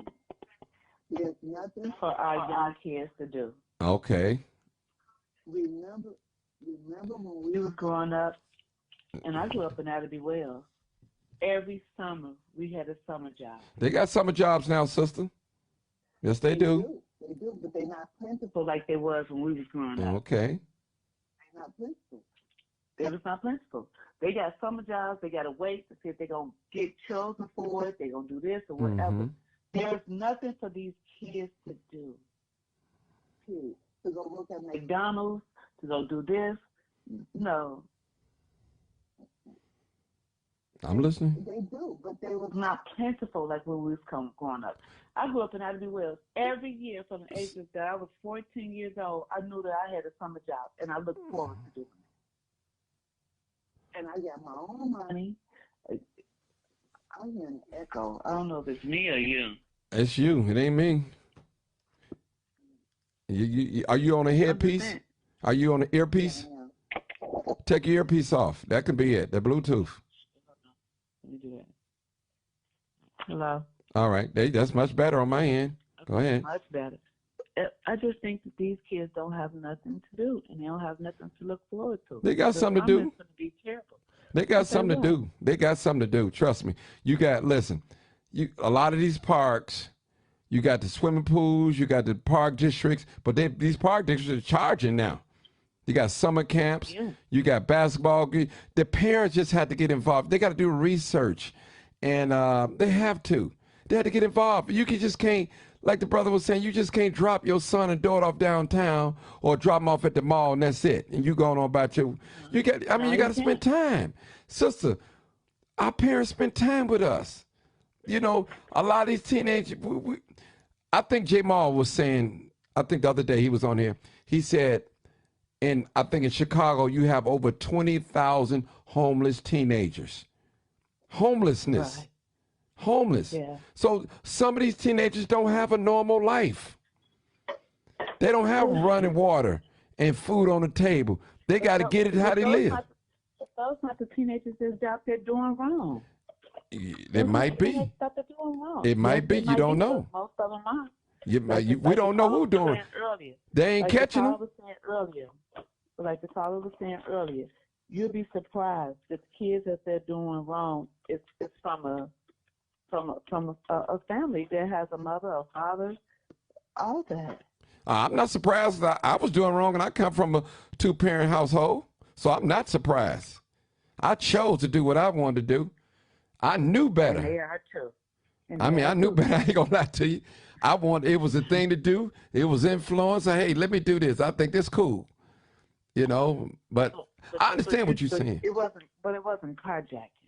No, but I did other things too. But regardless, absolutely. I mean, every generation have their flaws. Is what they did. Every generation, it's going to get worse and worse and worse and worse. Because when I was back in my day, it was hard for us to get guns. We got them, but it was real hard to get them. Now, guns are so plentiful. They're so plentiful. But we got to ask ourselves how. Like you said, when you was growing up, it wasn't plentiful. So how is it so easy for our black young men to get guns, young boys? How is it so easy? Well, we know we ain't making them. We ain't manufacturing them. So, we ain't manufacturing them. Exactly. So they're getting it here somehow. It's the white supremacists. You know that. Like, why? I say this question too, sister. I'm gonna let you talk. Why is it our teenagers can get a hold to everything that's not good for them easily, but the things that can be good and great for them, they can't hardly get it? Why is that? Which is a job. Like a job, sister, like you said. It's hard for them to get it, some of them. Because they just found the way to mess up our black kids. That's all I can say. And one thing I noticed about this little live I have, we all can agree on what's going on, but we cannot seem to give the right solution to combat this. How do you get the right solution when there's so much going on with a young individual that we don't have a clue? Let me tell you, I work for Loretta Hospital. Do you know, I see so many black young boys on that mental ward. It's ridiculous. And you know why, don't you? Tell me, because I'm so confused. This is why. I'm going to tell you, and I know from experience. My heart goes out to them. I'm going to tell you, I know from experience. A lot of these parents put their children on this medication, okay? To get a check. To get a check. You took it out of my mouth. You took it right out of my mouth. When you feed your sons and daughters sugary products, quarter juices, now ladies, Boston baked beans, all the little sweet stuff, they're going to act up. It's hyper. Hyper. Yeah. Hyper. You know what they tell us? Can you verify this so we can give him a shot to calm him down? But he's only 19, maybe 20. Oh, my God. And some of these parents, I've heard parents call the police and say, hey, my child need to go to Hargrove. Take him out or take him away. She get mad at him. She get mad at him or her. Maybe because he had a bad day or something.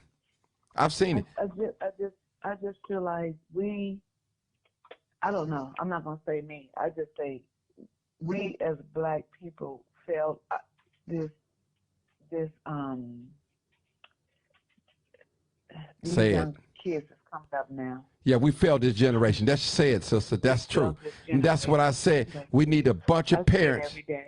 A bunch of parents. We need to put us all in one room. Those that can fit in the room, and we need to talk this thing out. No cell phones.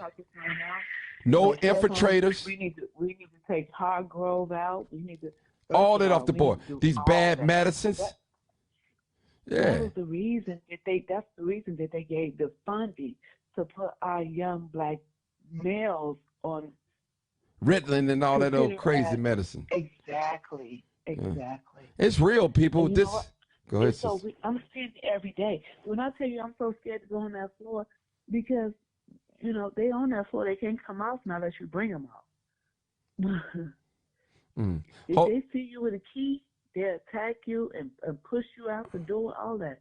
But they so young. What Yeah. the fuck is going on? Mm, Everybody keeps saying it's the Molly, it's the pills. It's all this, that. it's All that. of it taken part. All of it taken apart. Brother Kevin, go ahead, brother. Hey, listen. If you can get some real people that want to come up with solutions, not complaints, solutions, I can provide a building to where we can have this meeting. But it's just about solutions. It's about solutions. Period. We need Now that's what I can do. Okay. We need Because all this complaining ain't getting us nowhere. Nowhere. We can complain till the day the Lord calls us home. Mm-hmm. But see, I want this meeting to be private. I don't want no cell phones, no camera phones, no nothing. That's Nobody when we can do it. recording, nothing. That's the way we can do it. Yeah, because, and I want people in there that look like us. Now, if you mix, if you're another race and you got a black child, we might. All black people. Right, so. Let me tell you, I listen to you every night. I see your numbers. You got about 200 or 300 people that listen to you every night. That's enough that we all could fill that room up and come to some solution to how to save our black kids. That's it. And I'm gang. I'm gang for it too, people. High growth ain't it? I agree with you. It's not it. Ain't it? Loretta Hospital ain't it? And that's where I work at. It's a shame. I know it, sister. I know you can't talk the way you want to talk, but I understand. I read between the lines. Trust me. I'm telling you, it's sad. It's sad. It's sad. I cannot But believe it hurts my heart. We are being attacked, people, from all angles, from the healthcare center, from the judicial center, from the police center, from the education, from the political. Go ahead, sister. It started with that free check. If your kids was not considered as ADD or slow, it started with that. Hey, Martin, you said, the topic was whose fault is it? It's our own fault. Everything that's happening to us, we let it happen and constantly letting it happen. But without knowing. No, we know. We just don't want to do better. You're right. Yeah. If you listen to what people are talking about on this platform, you got some intelligent black people. Yes, we do. That's been on this platform. Yes. All we got to do, sit down, write the solutions down, and activate those solutions. As a How group. can we do that? But how can we do that with our young kids? But hold on, sister. Listen. What we have to do. Go ahead, brother. What we have to do is sit down and listen to solutions, not complaints. Okay. I got solutions, but who can I get to listen to it? Right. Okay, I ain't got all the solutions, but Martin got a solution. He may have one. I may have one. You may have one. There's solutions out here. When you try to reach the right people to activate these solutions, you're not going to get them. And sister, and I'm quite sure there are going to be some success stories when the parents get together and we can compare. Well, I did this for my son. It worked. So you know what? Yeah, so that's what I'm talking about. That's a solution. Once we listen, they said the world have a lot of problems. The world don't have a lot of problems. It's just a lot of people have the same problem. And we just don't talk about it. We don't know what go on in nobody's houses. See, people are not going to listen. I'm sorry to cut you off, but when we was growing up, my mother taught me to not to speak outside of her house. And See? if I told my grandmother what was going on, when I came home, I got beaten.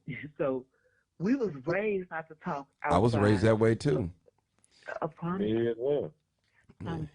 But we're going to do something. We want some solutions because I don't want my son killing your son. I want your son killing my son. Trust me, that's what's going to happen.